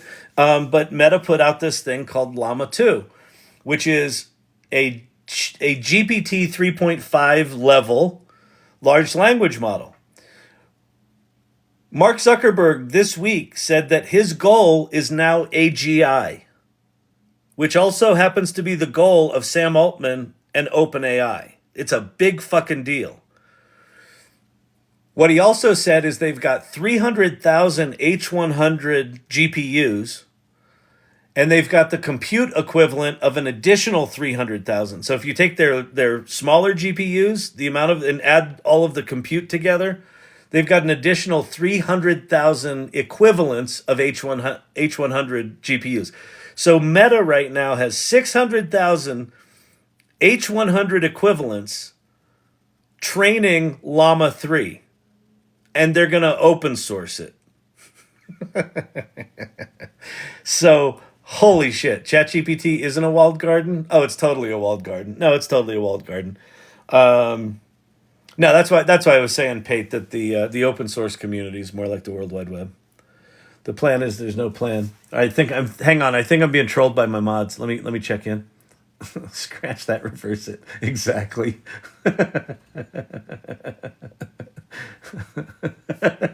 Feels like tonight wasn't the night to have a plan. Welcome to Chat ADD.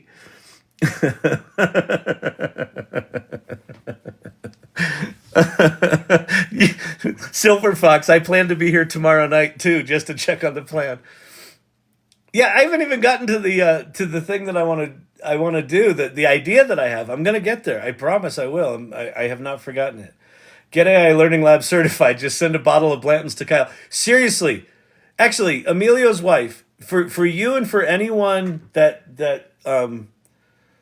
however the hell you figured out to get me a bottle of Blanton's, I will absolutely give you an AI Learning Lab certificate that you can absolutely put on your LinkedIn, and you can say, I earned a certificate from the AI Learning Lab.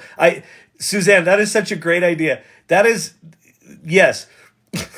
If you figure out how to get me bottles of Blanton's, I will provide you with a certificate that will be as valuable as any AI certificate in the world right now.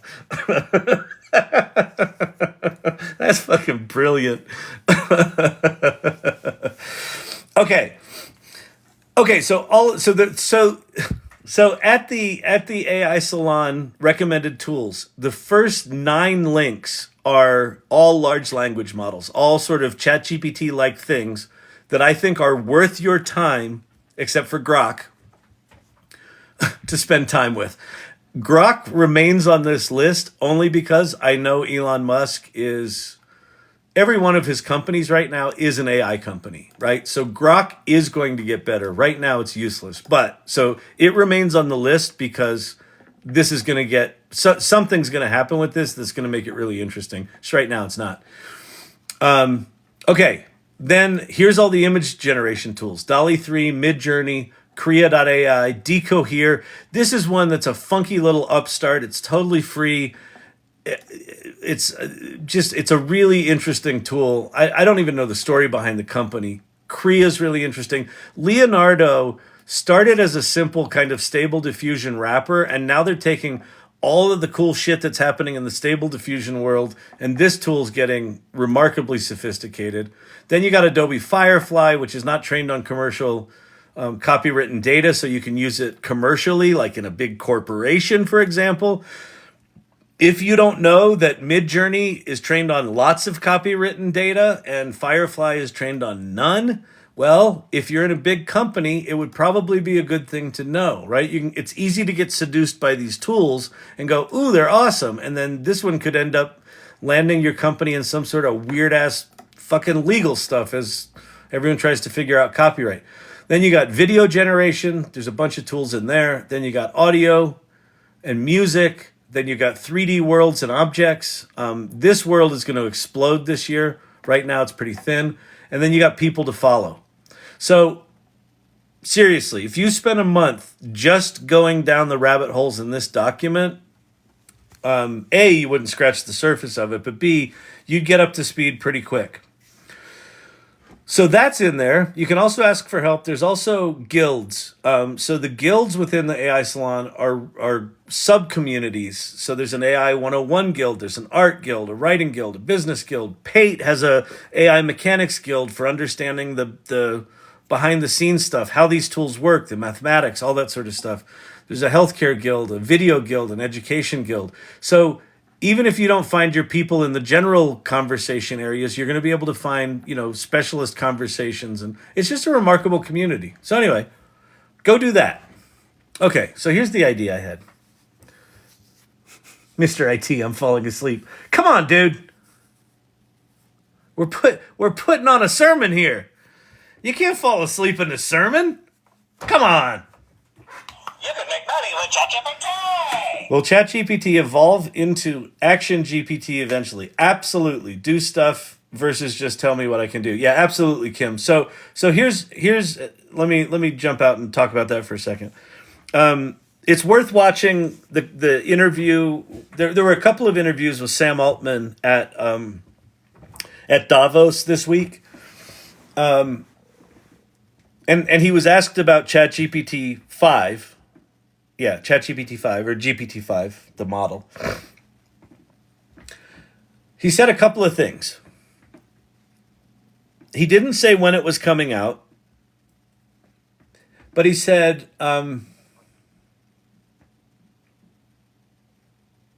ChatGPT 5 isn't going to be incrementally better than GPT 4. And he goes, I don't think people understand, exponential improvement. People understand linear improvement. Like you were at 1 and then you got to 2. It's like 2 times bigger. But exponential is like, you're at 1 and like 2 is like way up here. So it's going to get dramatically more powerful. And then the areas where he said it's going to get more powerful is it's in reasoning. It's going to reason. So right now when you ask ChatGPT of something and it's like mansplaining as a service, it will confidently answer you even if it's wrong. When it reasons, it won't do that. It will look at its answer and before it gives it to you go, does that make sense? Is that right? No? Oh. I'm going to keep working on it till I get it right, and then I'll give you the answer. So, it's going to go from laughably bad sometimes, where it just does these hallucinations, and it's just like, what the fuck is this thing doing? It lost its mind. To, it never makes a mistake. And then the other thing he said is actions. You're gonna start to be able to. You'll have agents that can take actions on your behalf. And what that's likely going to look like is not like you've got an agent and it's just like, okay, my agent's going to run off and book an airplane ticket and then it's going to come back and tell me it booked an airplane ticket. No. It's going to be more like you say to whatever this thing's going to be called, I want a trip for these 4 people for this general time frame for a place we haven't gone and that doesn't suck.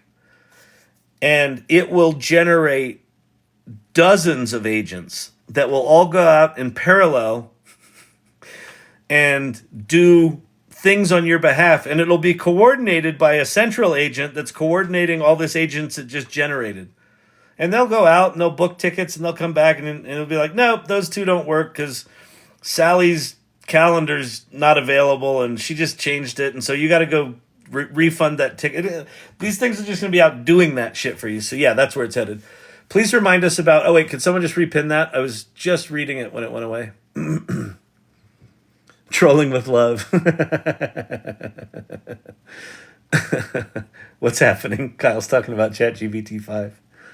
Let's be nice to the boss. No. Please troll away. Please troll away. I know. First of all, for you mods, I know you're trolling with love. Please troll away. It makes me smile. I like it. Please remind us about the YouTube channel so we can find the GPT for good recording. Okay. Well, so if you go to this URL. No. That's going to take you to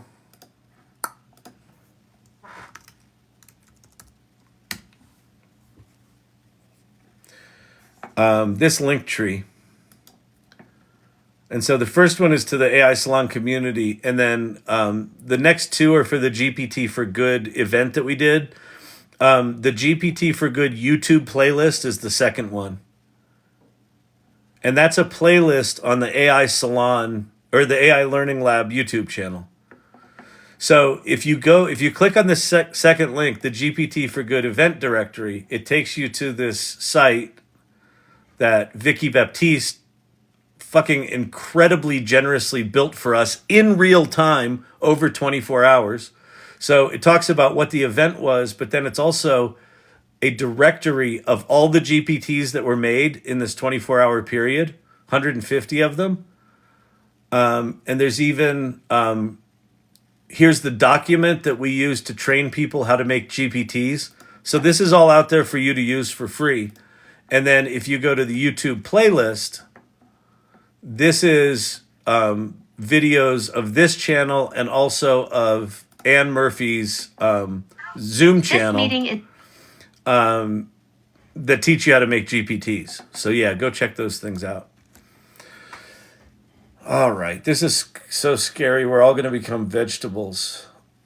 I don't know if we're going to become vegetables. I got to tell you, Angelique, I am more creatively alive and more intellectually stimulated than I think I've ever been in my life. Like, rather than being vegetables, I'm going the opposite direction where I'm more engaged.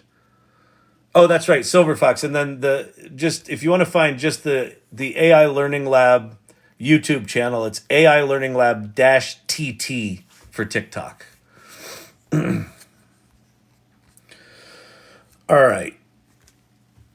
All right, so here's what I wanted to do. And this at this point, because this has been such a fucking sermon, this may not really matter. But one of the things that hit me was there's a lot of stuff going on, and I'll tell you how insidious our brains are. So one of the things that I've been trying to do for 2024 is have a bit more of a plan. Like really have I don't know if it's an end game, but have some strategy for 2024. And so I made a TikTok video where I asked people, hey, if I'm going to make more content, because I've been leaning on these lives and not making as much content on the TikTok channel. And so I said, hey, if I were going to make more content, what should I make? And so a lot of it has been around like, help us keep up, right? Help us keep up. So like a weekly wrap up would be good. Great. And so for a week, I've been kind of thinking about, okay, a weekly wrap up, I go to TikTok and I could put the TikTok things in a thing, and I could do a thing, and then I could make a video, and then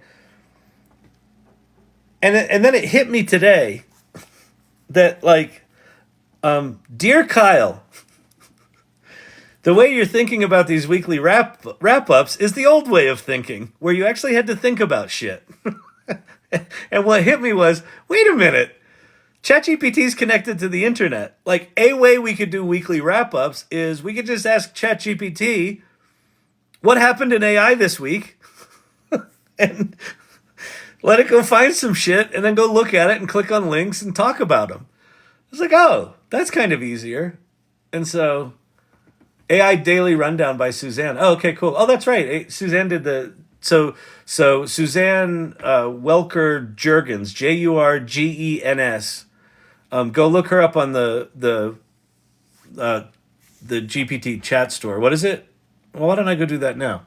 So so if you go to get to the GPT store, click on Explore GPTs, Daily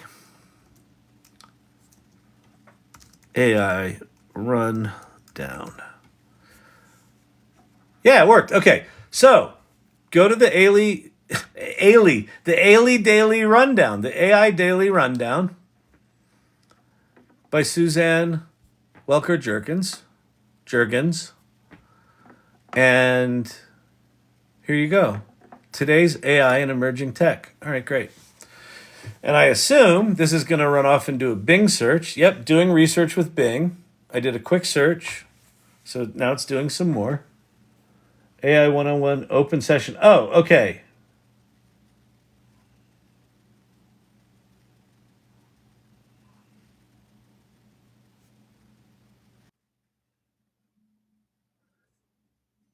That's super cool. All right, I'm gonna show something here. 9 a.m. MST, so 8 a.m. PST. Cool. Okay. I did a quick search and it tossed an error. It's not that off topic actually, Brendan. I'm gonna pop that up there. I think that's cool.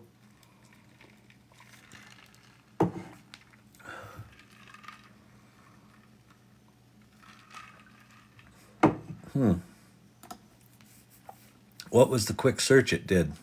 Oh, it actually did the search, but then it crapped out. Weird. Let's start it over. New chat.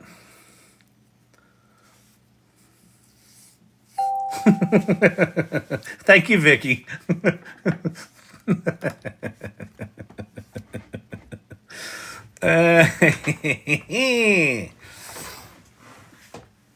All right. How about not crapping out, Chat GPT? That would be good. Nah, it's not. It's not happy right now. I don't know. Let's see. Let me just go to a generic Chat GPT thing, and I'll go. Tell me this week's most important stories about AI, Chat GPT, and anything related.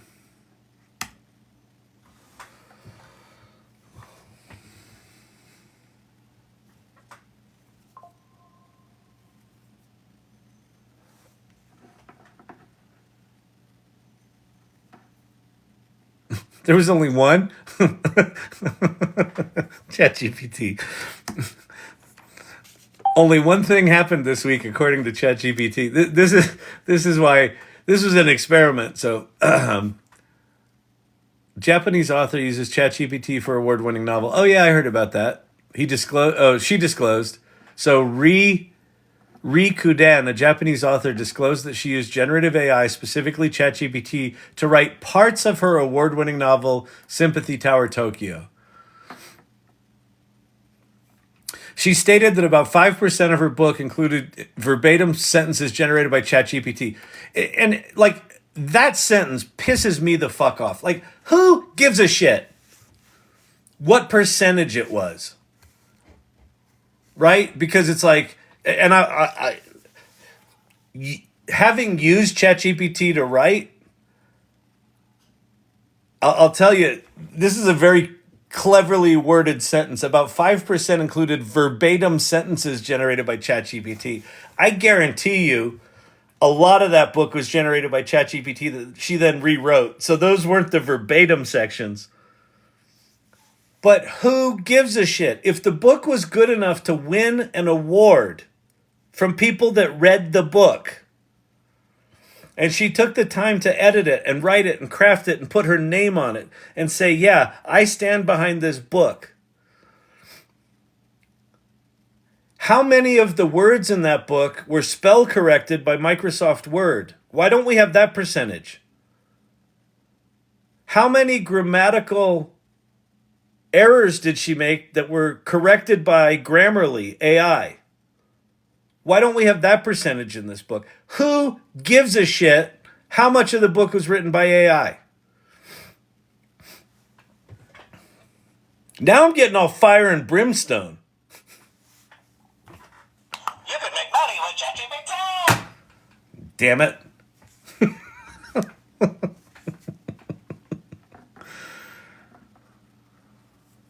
The novel, praised for its quality, has sparked debates among creative professionals about the implications of AI in writing. Here, let's rewrite that sentence.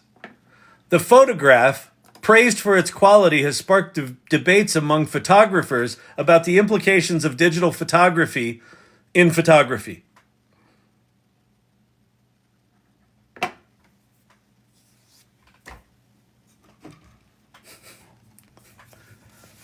The plow, powered by a steam engine, praised for its power, has sparked debates among horse enthusiasts for pulling plows through farmers' fields. It's the same fucking shit. Same fucking argument. New technology. We're just early. Like this, that this is a fucking story is just because we're early. And that she has to defend herself. I'll defend her. Rikudan.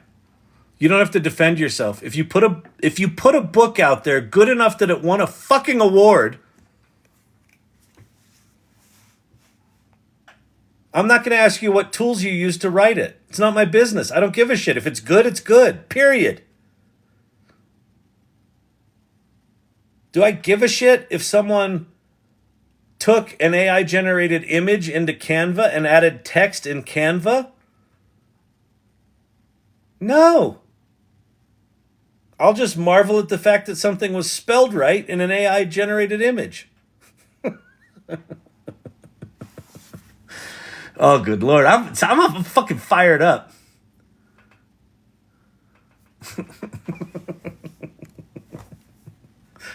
Anyway, that experiment was a bust. I'll try Suzanne's AI thing again.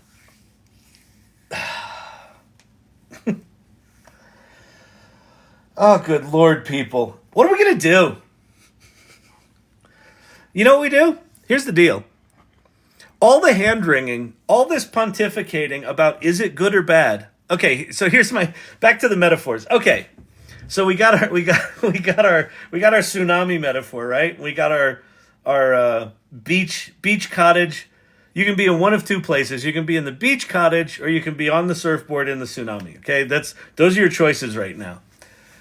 The how much AI did Rikudan use in her award-winning book is the equivalent of the Miami City Council debating a law whether or not they should make it illegal for tsunamis to enter the state.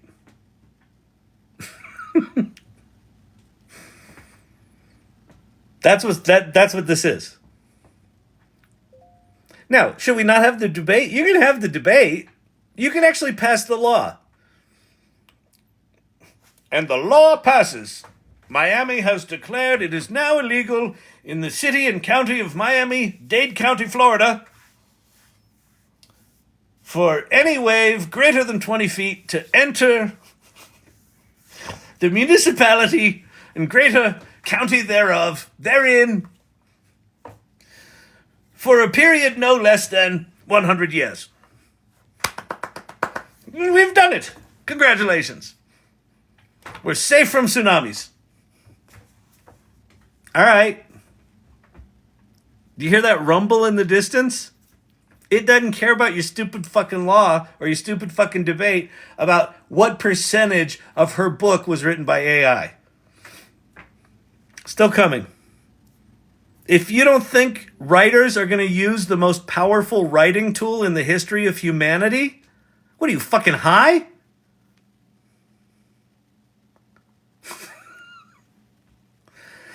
I mean, even the Writers Guild started out with the AI is evil. We'll never use AI. Go look at the contract they negotiated. Well, we can use AI. You just can't use it to replace us, but we can use it. Of course they said that. Because they got in their back rooms and like there were 3 people in there like, have you guys used ChatGPT? This shit's fucking awesome. Let's not cut off our nose to spite our face here, people. Let's make sure that they keep paying us and they can't kick us out of the writer's room, but let's make sure that we can use this shit. That's the contract they negotiated. Tsunami's coming. All the hand-wringing is like passing anti-tsunami laws. So, anyway. Let's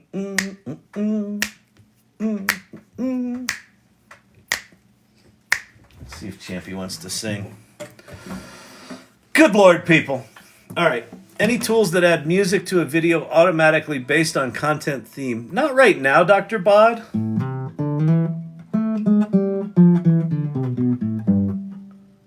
That I know of. Maybe. I would say go...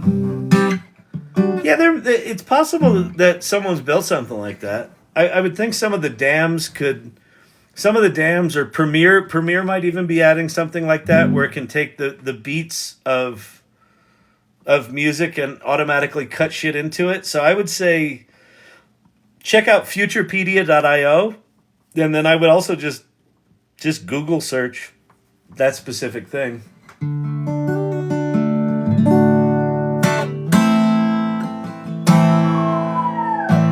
A minor.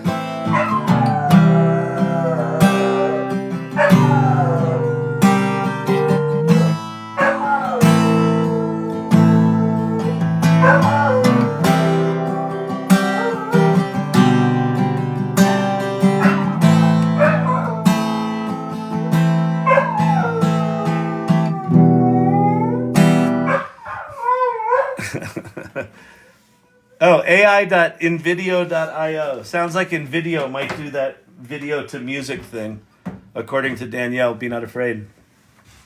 ai.invideo.io. Sounds like they might do it. Was that Experiment 29? Yeah, that was Experiment 29. Well, this channel, listen, I mean, this whole channel is me just trying shit. And mostly failing. I mean, sometimes shit works. I love that dumpster fire image. That's so good. We're going to leave that right there. That is the reality. Robert Rossi, thank you so much. Joker put up a thing passing the collection plate for the sermon. Thank you, Robert Rossi, for putting some shekels in the collection plate. Further panicking Pate that we're starting a cult here. But thank you so much. I appreciate that.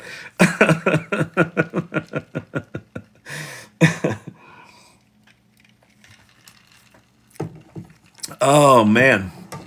I didn't even see it. I should have put on... Hang on. What's the score of the San Francisco game? Is it over?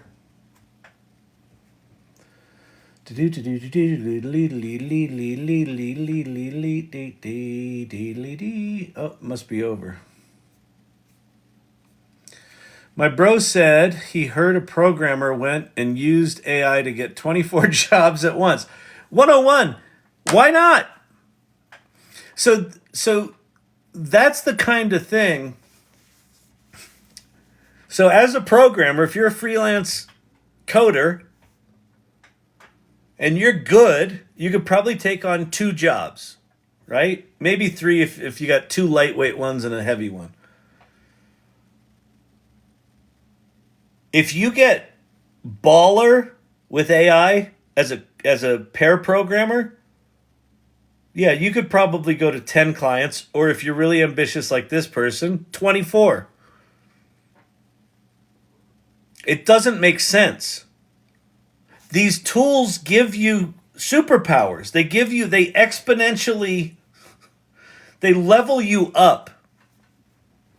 And they level you up in one of two ways. If you have low competence or low knowledge about something, AI will instantly level you up to like 60% of where you were before, which is way fucking farther than you thought you'd be, right? You can't compete in a world class one-on-one with someone, but you can now be decently competent at almost anything, short of physical dexterity stuff. Knowledge work, creative work, all that stuff. If you focus this stuff on the stuff you're already good at, then it amplifies that to like superhuman levels, right? So if you're a coder that can handle 2 or 3 clients, you lean in heavy into this stuff and deeply understand how AI can amplify your coding capabilities because you're already a master coder and you can look at what these tools produce and go, that's good, that's not good. And you get your fucking workflows down, you can take on 24 clients. It seems superhuman. Because it is.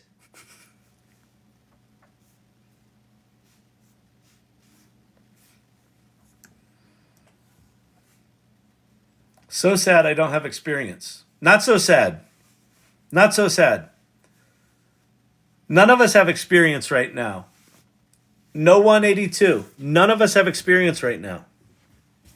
But Kyle, you have a whole TikTok channel. Of course you have experience. Yeah, I have experience with the shit that was revolutionary on November 6th when OpenAI released their current multimodal tools. Like, I've got experience using that. But when ChatGPT 5 comes out, I'm going to be like a bumbling fucking idiot. When Gemini Ultra from Google comes out, I'm going to be a bumbling fucking idiot. No one right now is as far behind as you think you are. Any of our job right now, our only job right now is get curious and start playing. Play. Don't think of it like work and you've got to master it and you've got to get a certificate and you got to get the it's got to be perfect. This shit ain't perfect. These tools are janky as shit. They're changing every 3 weeks. Like the fact that Suzanne's daily rundown thing just fucking failed, it's not Suzanne's fault. It's because OpenAI changed something. They're probably in the middle of updating something right now. And so it just fucking breaks all the time.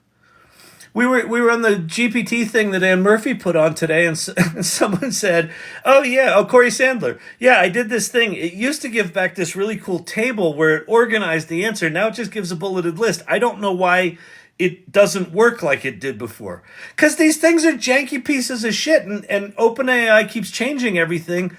Like, they are literally building the jet while we're flying it. So no one is far behind as you think you are. No one. No one. And no one is as fucking masterful as you think you are. All these assholes, You can make money with ChatGPT. they've created teaching materials and workshops that are now obsolete. How do I know they're obsolete? Because they put them in a written document. This shit's moving faster than that. It just is. If you're being taught it, it is obsolete.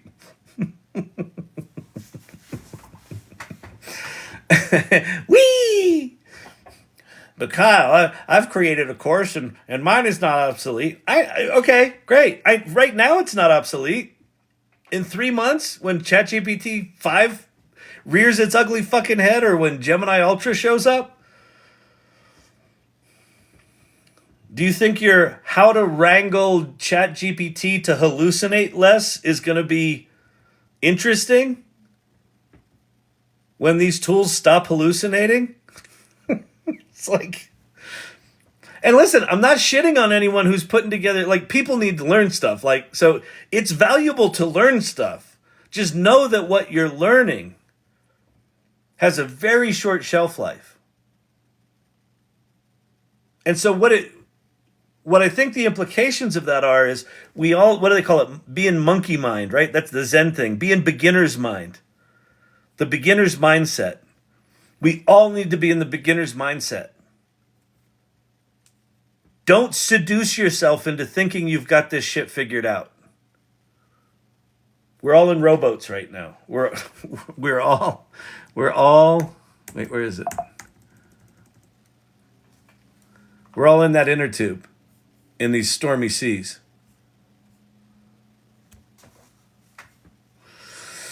I did the basic reboot, opened it, clicked edit GPT and resaved. It worked as soon as I ran it. Oh, okay, cool. Let me go try it again. AI Daily Rundown.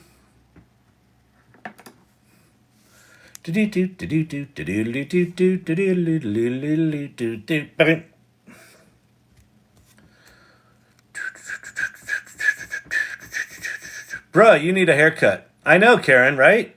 It's really bad. I almost got one today, but I was too busy. Yeah, what are you gonna do? No, it still broke for me, Suzanne. Wait, let me reload ChatGPT in case it brought up a cached version of it.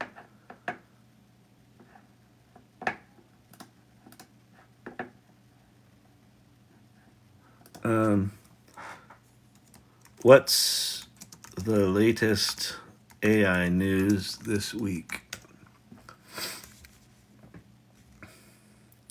I wonder if it was the prompt. Did you try clicking on that prompt that I clicked on, Suzanne? No, it's mine's that's breaking for me for some reason. Anyway, there you go. Janky pieces of shit. Not Suzanne's thing. Hers thing is not the janky piece of shit. What's the janky piece of shit is the thing it's built on. Oh, it's frustrating. I made an image. Where did I put it? Well, it doesn't matter. I had a metaphor epiphany about GPTs. So these little customized the GPT that Suzanne made there. These GPTs that we're all making right now. They're kind of the technical equivalent of, you know, when you leave Walmart and they got the vending machines and you have the machine you put $1 in or a quarter in to get the little toy in the cup, the little plastic toy, like the little key ring thing or the little car or whatever it is, the little eraser.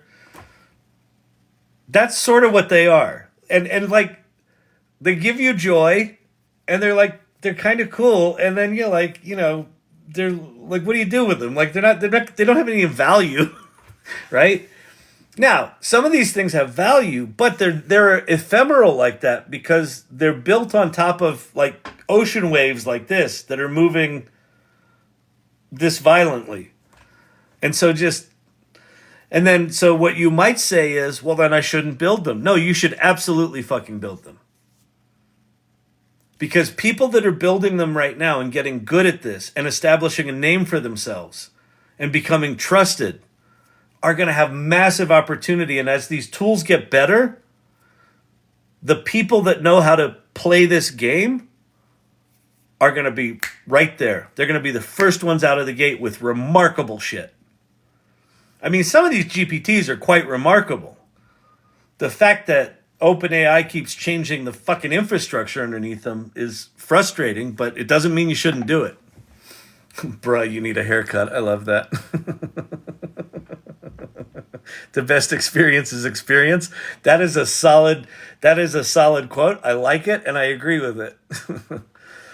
Is the people stuff that takes it's the people stuff that takes all the time? Absolutely. Yeah, the people are the hardest part here. You're saying AI is a dumpster fire? AI is absolutely a dumpster fire. I learned so much from this channel, Kyle. You are amazing. Thank you. Thank you very much, Dr. Bot. I appreciate that. Coding is not the hard part. I agree with that. Well, so, tatted code monkey. Coding is not the hard part if you know how to code. I agree with you. Coding is not the hard part. If you don't know coding at all and you want to make an app, coding is the hard part. Coding is the hard part. I agree with what you're saying. It's not the most important part, right? The most important part is, what's the application we want to build? What's the use case? Does it meet the needs of those people. But that's coming from a person that knows how to code. What we've been experiencing in this community with the GPTs is people that know nothing about coding, where coding is the hard part, still have ideas. And what they're experiencing is, oh, I can just say to ChatGPT, I would like an app that does this, please. And ChatGPT goes, here you go. Pring, here you go. And then what they do is they go, oh, if it can do that, maybe I can create an application that makes pottery glaze recipes for beginning potters. That's what Corey Sandler did. She's a potter. And I assume people ask her all the time, how do you make glaze? This glaze thing's really complicated. Do you have to use chemicals? What's zone 3 or whatever it's called? Zone 6. Cone 6. What's cone 6? I didn't know what cone 6 was till I saw her GPT that told me it's a temperature range. Oh, okay. So apparently with pottery glazing, you use chemicals and you use certain temperature ranges to make it do cool shit. That's about as much as I know about pottery. Well, now, because Corey, who's an artist and not a coder, where coding is the hard part, if she wanted to do that in the olden timey days, 2022, that app never would have seen the light of day. She's not going to hire a coder. She's not going to start a company to build a glaze recipe software development. Ugh. She's a potter. Why would she want to fuck with that? But now, she can just will into existence that application. Not can, she did. She willed into existence an application that helps beginning potters figure out how to do cool glaze recipes. And you can even tell it, what would this glaze look like on a pot? And it uses DALL-E and generates a pot with that glaze on it. It's fucking amazing. Absolutely amazing.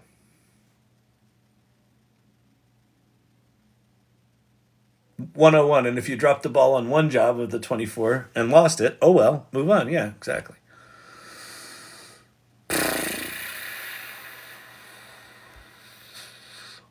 Aren't most of the Zoom coding interviews visible by the people on the rounds? Tom, so that's an interesting question, but so what Tom's asking, if you've got a coder that's using AI to accelerate their coding, what he's saying is, well, aren't you going to get on a Zoom interview call to be hired to be a coder? Aren't the people on the Zoom call watching to see if you're actually coding? Maybe, probably. Does that matter? Let me tell you what. I have a software company, and I use developers. If my hiring methodology was, I'm going to interview you on Zoom, and I'm going to give you a coding challenge, and I'm going to watch you code to see how fast you code or see your thinking process.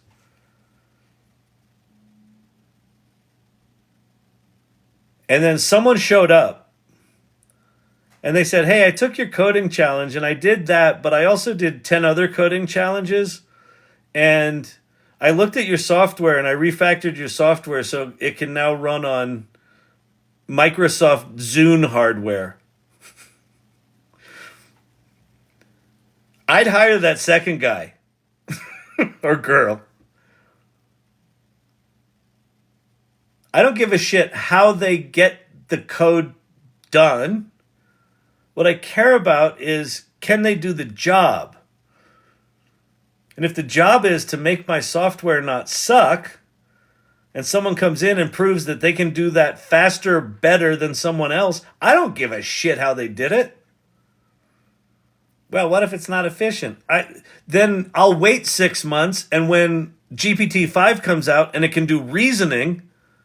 One of the reasons I'll put in there is make code that's the most efficient it can possibly be and still do this job. I'll wait the 6 months for that. Interviews are more about seeing how people. Yeah, I agree with that, Pate. So yeah, I'm assuming that the person that did the accelerated coding was not a douchebag. Like, yeah, but that's actually an important thing, Pate. So I think we are quickly moving into a hiring environment, and it's not going to be visible in the next year or two, but we're quickly moving here. If you're kind of a jerk, I would start buttoning your shit up and building relationships, because right now, let's say I need a particular kind of animation. I'm putting together an animated movie, and there's a particular kind of animation that only Jesse can do, and Jesse's a flaming asshole. But Jesse's really good at this particular kind of animation. Like if I need ocean waves with a inner tube on it, I know that Jesse can knock that shit out of the park, and it makes people weep how beautiful it is. But Jesse's a dick. Jesse's not long for this world, because I think where we move in the future is the number of people that have the capability of Jesse goes from one, Jesse, to 1,000. And then who do I work with? I no longer hire people for their specific competency. I hire them for who they are. And if I trust them, and if I have a relationship with them, and if they're not a dick. So if you're a dick, you might want to polish up your social skills. I don't really care if someone generates code, but they should understand how it works. Absolutely, Pate. Given 2 AI literate coders, I would much rather hire the coder with 30 years experience than the newbie, even if they can both do the same thing with the technology. And it gets back to the thing I was just talking about. Trust. I've got this saying, I think we're entering an era I'm calling revenge of the Gen Xers, which I don't really care which label you put on it, but older, more experienced workers that are AI literate, I would prefer them right now to younger hires if I'm starting a business, because older people have been on the planet longer. So they're going to be able to look at the output of AI and more quickly be able to discern this is good, that's not good. How they think about how to do the code. They've got 30 years of experience in that part. The tactical, how it gets done, that's just going to get automated. Like, that's just going to be done quickly, right? It all becomes about the critical thinking and who they are. So it's fucking work. Work is about to be upended. The goal is to get us all in with AI, the new fourth industrial revolution. Absolutely. That's it. You will own nothing and be happy with AI. That's a possibility. Try and learn the stuff behind user interfaces. Learn a bit more about the math and the code. I agree with that, Pate Motter. I mean, even me. I mean, I have a degree in acting, and I like technology. It still feels. It feels really important to me that I understand how this shit works. When Pate joined the AI Salon, so Pate's a PhD mathematician. He's like, he does shit I will never do. First question I asked him was, because he was like talking about Google's TPUs. And he's like, what do you think about TPUs? And I'm like, I don't fucking know what they are. But, and so I said to him, like, could you explain to me the difference between a TPU, a GPU, and a CPU? And he did. And the minute I understood it, I was like, oh, I'm glad I know that. Because now I can think about how you would execute something, even if I'm not going to execute it. I might understand that, a TPU for this specialized thing might be the right approach, and that might be different from a GPU or a CPU. Is that going to help me in my everyday life? No. But when it comes to me making decisions about what direction I might go, or why this company's AI is better than that company's AI. Well, wait, why is that? They're both using the same thing. Oh, these guys are using TPUs. Oh, I get it now. They require less energy, less cycles to do more work, or whatever it might be. Hard part is many C-suite directors don't know the capabilities of someone who uses AI. Absolutely. My issue now. So digital building blocks. Here's my strong recommendation. Yes, digital building blocks. You're in the middle of the, well, you're there. That's you, right? The C-suite directors that are clueless. Go read, if you haven't read it, there's one of the people I recommend everyone follow if you're interested in AI is Ethan Mollick. ETHANMOLLICK. Go read an article on his blog called Detecting the Secret Cyborgs. So Ethan Mollick defines the secret cyborgs as AI literate people within companies who are secret. They're secretly AI literate. In your case, you might not be secretly AI literate, or you might be in a situation where people know you're AI literate, but they don't really give a shit. They're kind of clueless up at the C-suite level. Here's my strong recommendation. Live out loud. Talk about it. Talk about what you're learning. Talk about, hey, I'm doing this with AI. Here's what I learned. Hey, I just built this thing. Check this out. No, they're not really into it, and we have policies against AI. That's okay. Bring in a personal laptop or an iPad and show them what you built on that. Post on LinkedIn. In the lunchroom, talk about what you're doing. Talk about what you're learning. Join the AI Salon. Tell people to join the AI Salon. I don't like AI. This woman on the phone today. What do you do on TikTok? I teach people about AI. Her first words out of her mouth, I hate AI. Within 30 seconds, she was like, okay, I'm going to go get TikTok now.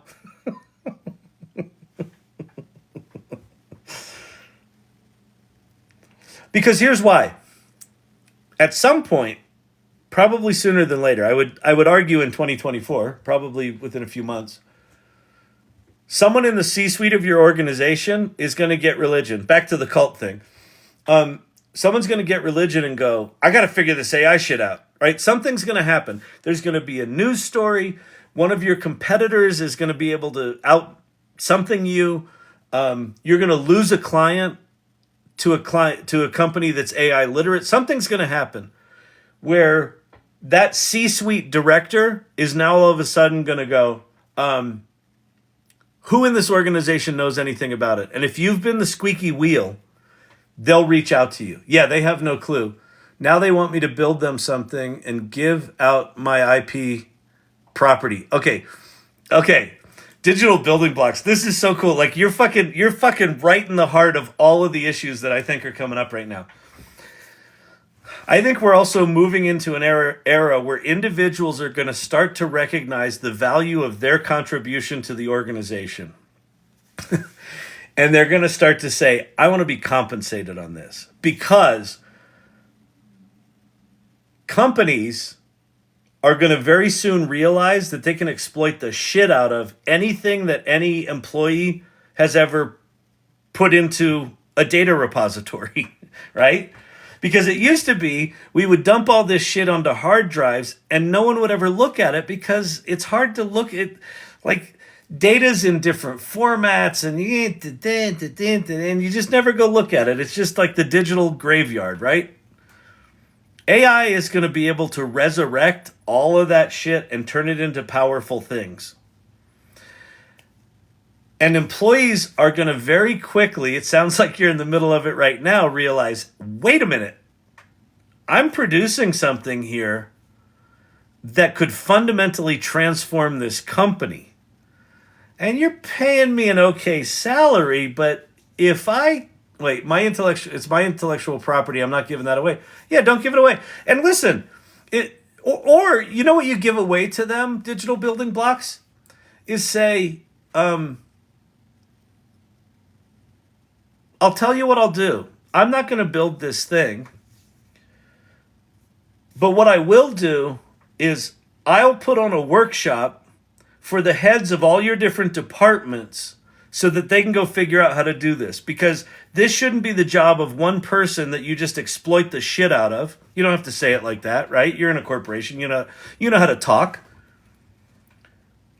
Say, rather than having me go build something which doesn't benefit the company other than you can kind of exploit this thing, why don't you use me as a resource to get as many people in the company AI literate as possible? And I'll teach them how to do that. And I'll teach you how to do that. In fact, why don't we start, before I do that big workshop, why don't I come into your office? How's lunch 2 weeks from now? And I'll teach you how to use ChatGPT. I told them that I would give them a letter of intent, but not the knowledge. Yeah, there you go. Yeah, or cut a separate deal with them. Cut a rev sharing deal. Cut a rev sharing deal. You get to keep some piece of the intellectual property. They get the instantiation of it. And then anything above a certain percentage of improvement of the business or increase in sales or whatever the fuck it is, you get a rev share deal on that. They'll probably cut the deal because they won't believe that it's possible what you can do. And then a year later, they'll realize they're paying you way too much money and they'll fire you. But, you'll have fun in the meantime and you'll have made a lot of money. You're in a fascinating place, man. You're like right in the heart of... and this is the reason. So what he's talking about here is he's AI literate. He's living out loud within the corporation, and he's now coming up against all sorts of crazy ass things like his intellectual property. His contribution is going to be super valuable. What do you do with that? I don't know. You be in the conversation. You be that person in the organization. Because frankly, what he could do is, if he's that clear about the value of what he's about to build, he can probably just go build that off to the side and start a business around it. It's a product outside my scope of work currently. Yeah, of course. But because you're AI literate, all of a sudden it's inside your scope of work, right? And they're recognizing that and they want to exploit that. Fuck it. Get compensated for it. Negotiate. Or just go start your own company. I think you're in such an awesome place. She, her. Oh, cool. Awesome. Perfect. You know what's amazing? So digital building blocks. Your picture's like this big. I couldn't see it. The AI Salon and a lot of the meetings, the GPT building meeting that we were just in that Ann Murphy hosted, it's like 65% female. The meetings that I'm in about this AI stuff are indexing more females than males consistently for like the past 3 months. It's fucking wild. It's insane. It's great. I fucking love it. So fucking kick ass. Yes, awesome. Fucking, that's really exciting. I'm in sales and marketing within this company. Oh, that's really interesting. And so I bet you're able to do something outside of sales and marketing that's actually on the product or the delivery side. Interesting. Yeah.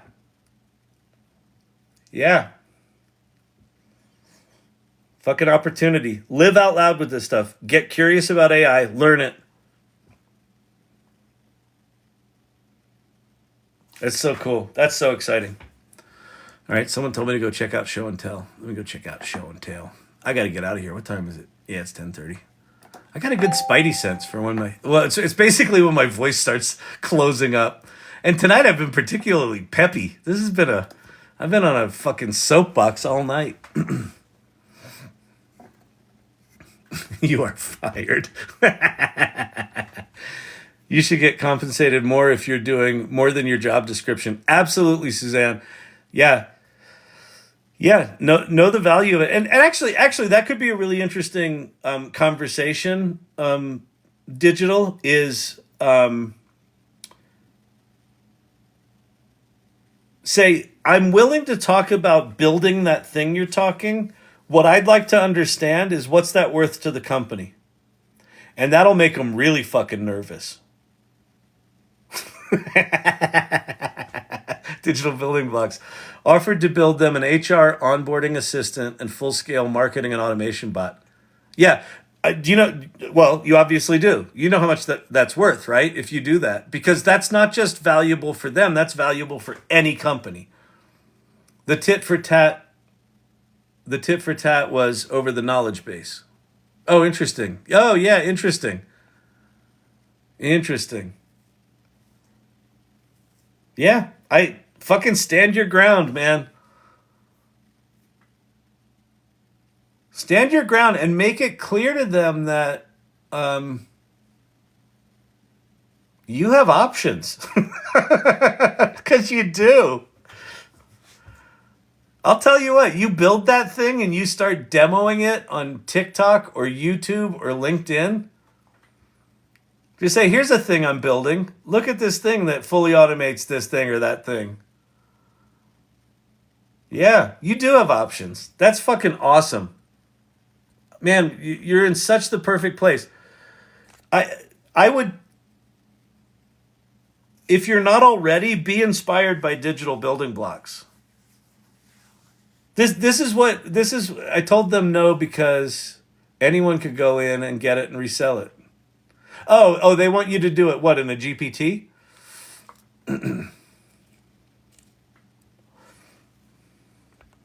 That's really cool. That's super exciting.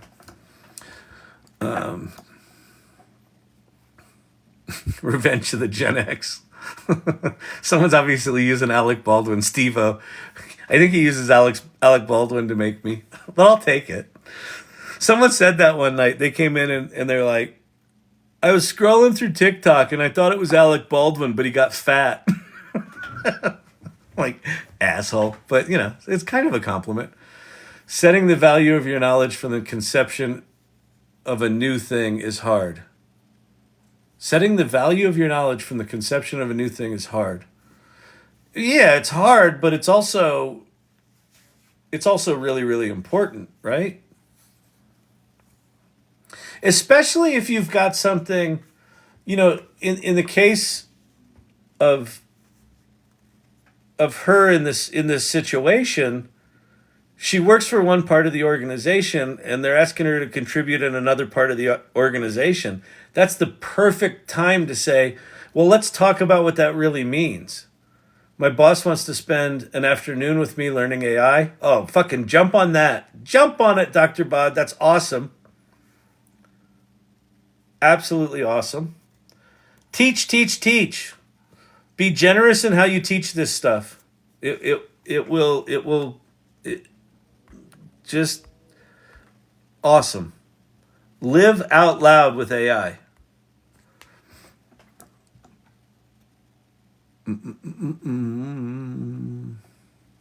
Get curious with AI? Yes. Agree. Yeah, exactly. Surf's up. The tsunami's coming. Yep. That's what's happening. It's not a cult. It's not a cult. Next. That's just rude. You have to be of a certain age to get that one, but you get that one. That one's good. Oh my God.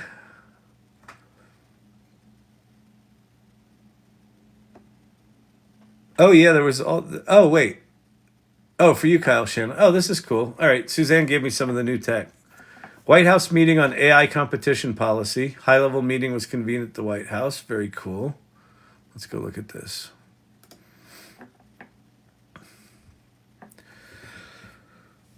Assistant to the President, National Economic Advisor, discuss a policy on focusing on fair, open, and competitive markets. The meeting highlighted the risks of concentration in the AI ecosystem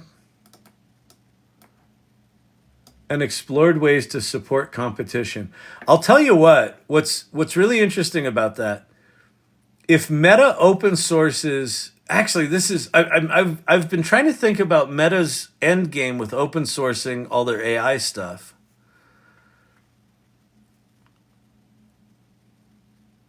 And it might have to do with them not getting trapped in regulation around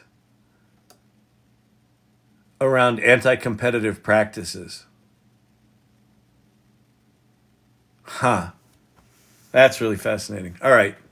Meta's Openai project. Mark Zuckerberg announced Meta's plan to build and release open source artificial AGI, artificial general intelligence, making it freely available to the public. And this is so what's okay. I mean, this is a big deal on a whole lot of levels, right? It's Zuckerberg, fully embracing now that there. It's not about the metaverse. It's about AI and it's about AGI. And this is a direct competition. This is a direct response to Sam Altman saying he's not going to open source AGI, that it's too important to open source. He's going to take OpenAI to a for-profit model, which is the thing that pissed off Elon Musk and made him huff out of there. So if Elon Musk keeps his word and open sources that shit, and quite frankly, Musk has open sourced most of his patents and most of his companies, or a lot of them. So I think that's a possibility. And then if Meta is going to open source their AGI stuff, that's a huge fucking deal. The initiative is aimed at developing AI that matches or surpasses human intelligence in nearly all aspects. So imagine an AI that can do your job better than you. Not as good as you, surpasses human intelligence in nearly all aspects. Reasoning, execution. Wow. Samsung Galaxy's S24's AI focus. Yeah, so if you haven't seen the Samsung keynote from CES, or they did a keynote, or they did a launch right after CES, unveiling the S24 smartphone. It does real-time translation. It does. They created a new thing called Circle to Search, where you just tap and hold anywhere on the screen, and you can squiggle over an object or circle an object, and it'll isolate it and go search on it. It's pretty wild. T-Hub and UK Exchange AI program. T-Hub, in collaboration with the UK's government, UK-India Emerging Tech Exchange Program, with an E, because they're British, has selected 10 startups.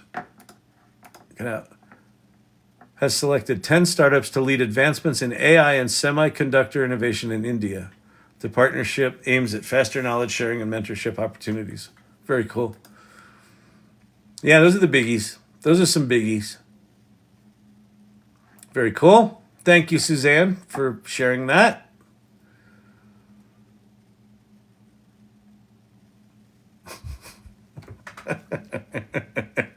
Let the cult begin. AI Learning Lab sounds cool. Thank you. We'll work for Blanton's. I will totally work for Blanton's. That shit's so hard to get and so fucking tasty.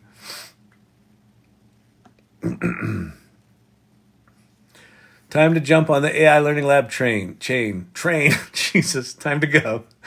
Time to go, people. AI Learning Lab cult member diploma. That's good. Diploma designer. Someone made a GPT. Sherry Dean. Nice. Very good. Oh my God. Yeah, Chat GPT 5. That's really funny. Just blasting everything out. All right, everyone. Awesome. All right. Well, I hope you had fun tonight. I know there's a lot of people in here.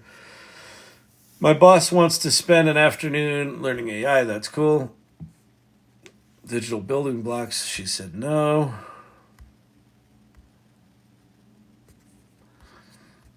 Man, digital building blocks. You've got such opportunity right there. That's super cool.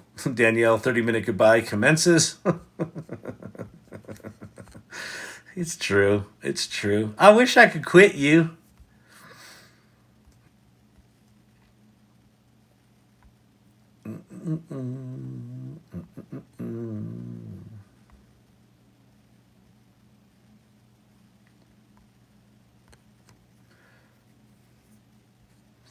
Clint Copperhead calling everyone to order. Thank you, Clint.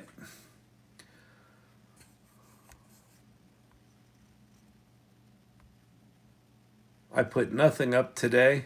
Joker, you didn't launch anything today? Come on, dude. Send us out with a tune. Let's see if Champy wants to get a little something going. What tune?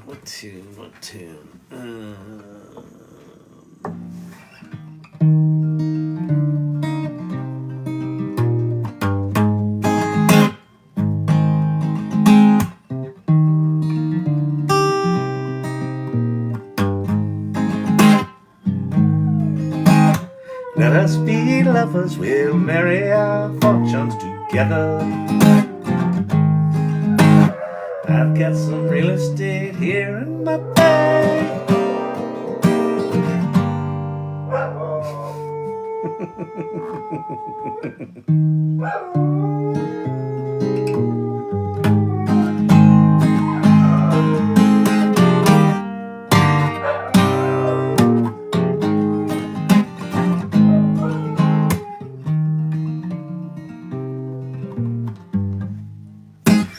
Cute.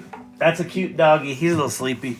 I think I just woke him up from a nap. He was like, moo. Today was re-energizing and inspiring. Thank you. Oh, thank you very much, Donnie Smith. I appreciate that. Oh. Yeah, this was I'm getting re-inspired right now. I got to tell you, I've been in it's not like I've been in a funk like I haven't been into AI, I haven't been believing in it. I've been in a funk of like I don't know where to put my attention right now. Cuz it's like I built a thing for work and that's really exciting, but I don't quite know what to do with it. I've got these conversations going. I've got like the personal stuff I'm trying to learn about AI. And it's just like it's all just like a swirling soup. Like I feel like that, you know, the dude in the inner tube.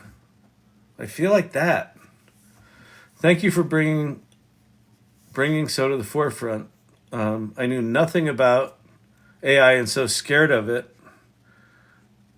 I am now educated. Awesome, Chris. And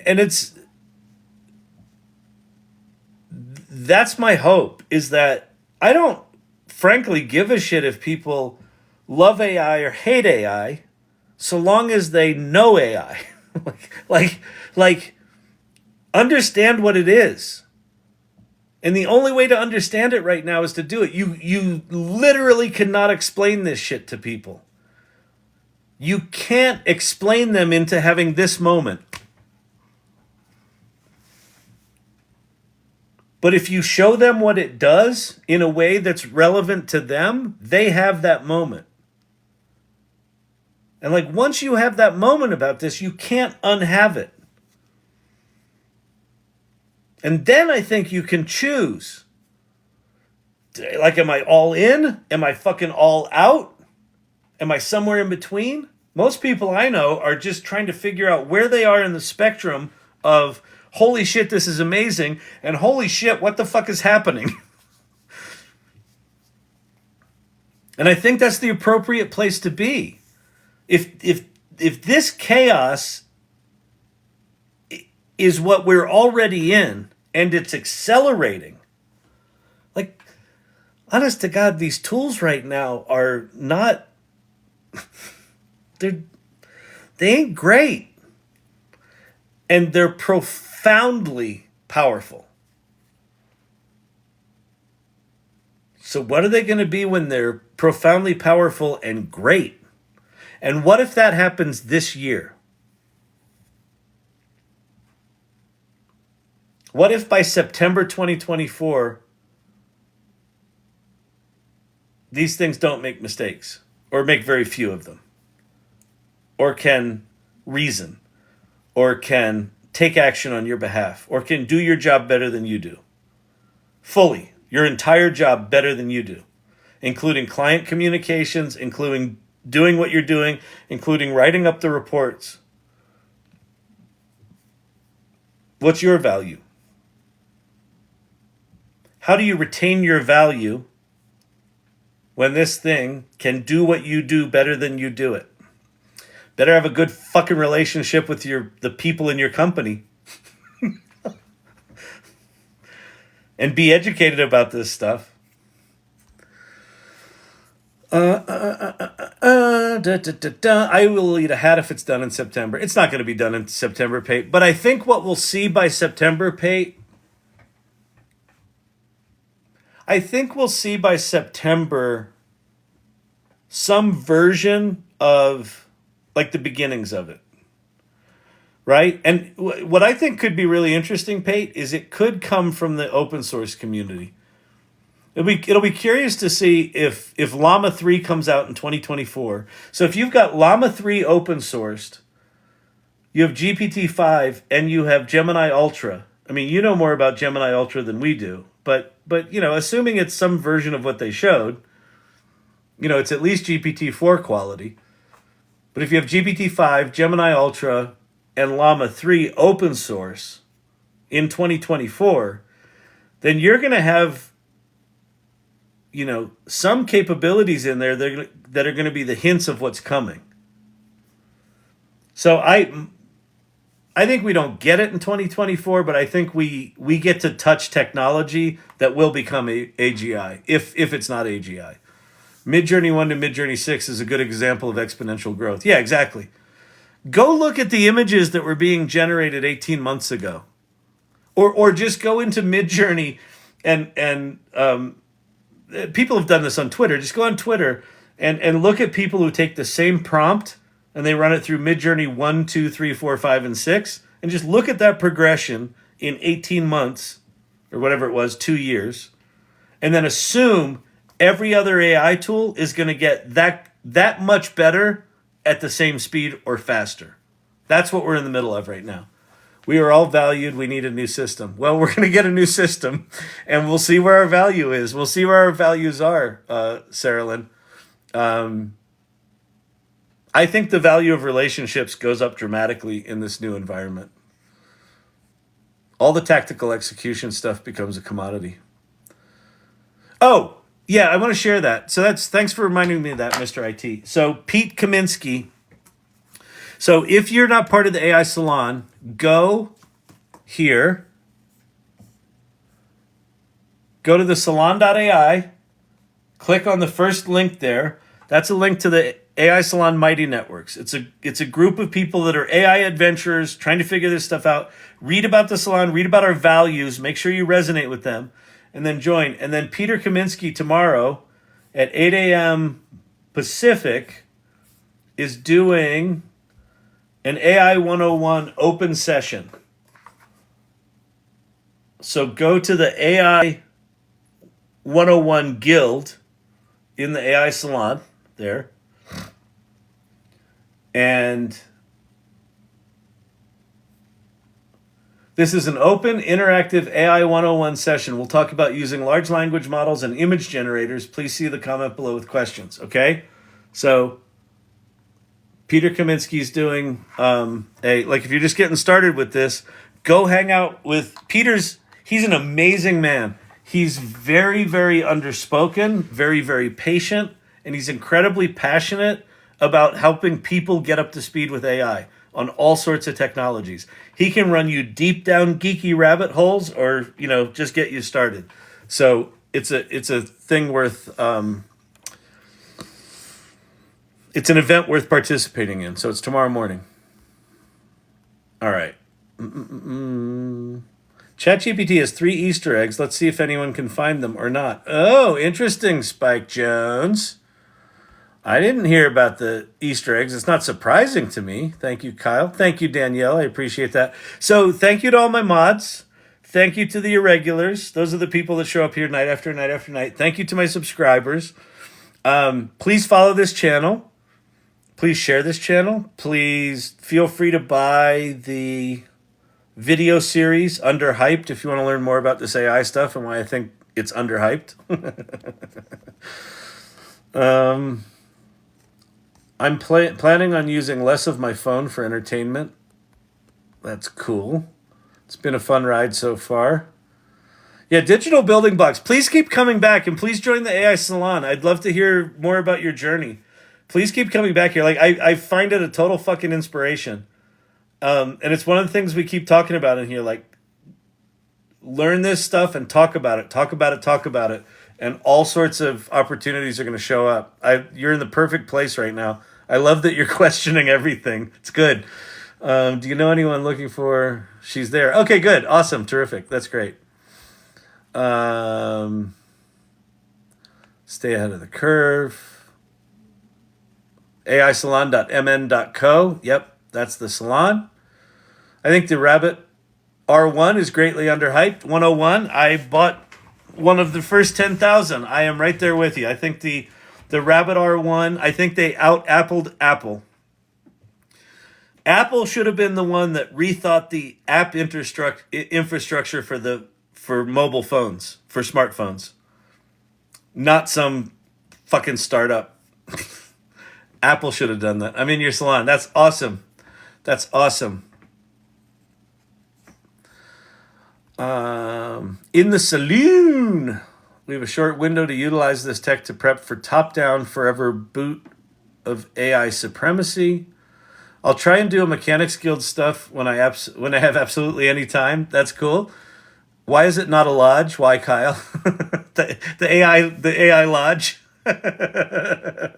rather than a salon. Well, a salon was about talking, but lodge is not bad. I ordered my swag. Awesome. That's great. That supports the community. Upload all the collective knowledge of humanity into one single system. What could go wrong? I know. It's what's good is it's the collective output of humanity. The bad news is humans can suck. All right. Let me get out of here. So let me do my little romper room goodbye here. All right. 101, good to see you. I feel like a cowboy in a salon. A saloon, that is. Nice. V Dancer, thank you everyone that makes this community. Thank you so much. 101, good to see you. Tobias, have a good evening. Spike Jones, thank you. Rabbit equals cheese. Joker, good to see you. JRC, good to see you. Pate, thanks. R1 is overhyped. If anything, I won't bet you a bottle of Blanton's, Pate, but I will bet you a shot from a bottle of Blanton's that the R1 is underhyped. Although it might not be the R1 that's the actual device that is the one. Because I have a feeling it's going to suck, but we'll see.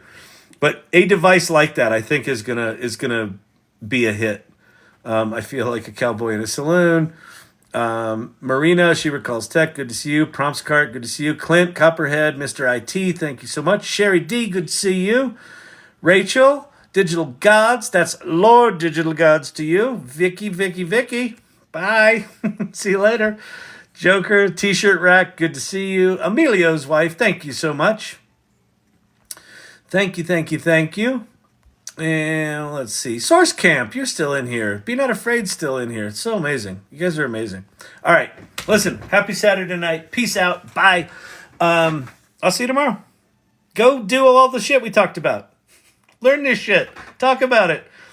Reinvent your company's future in departments you're not a part of. I think that's so fucking awesome. Kick their ass. Peace.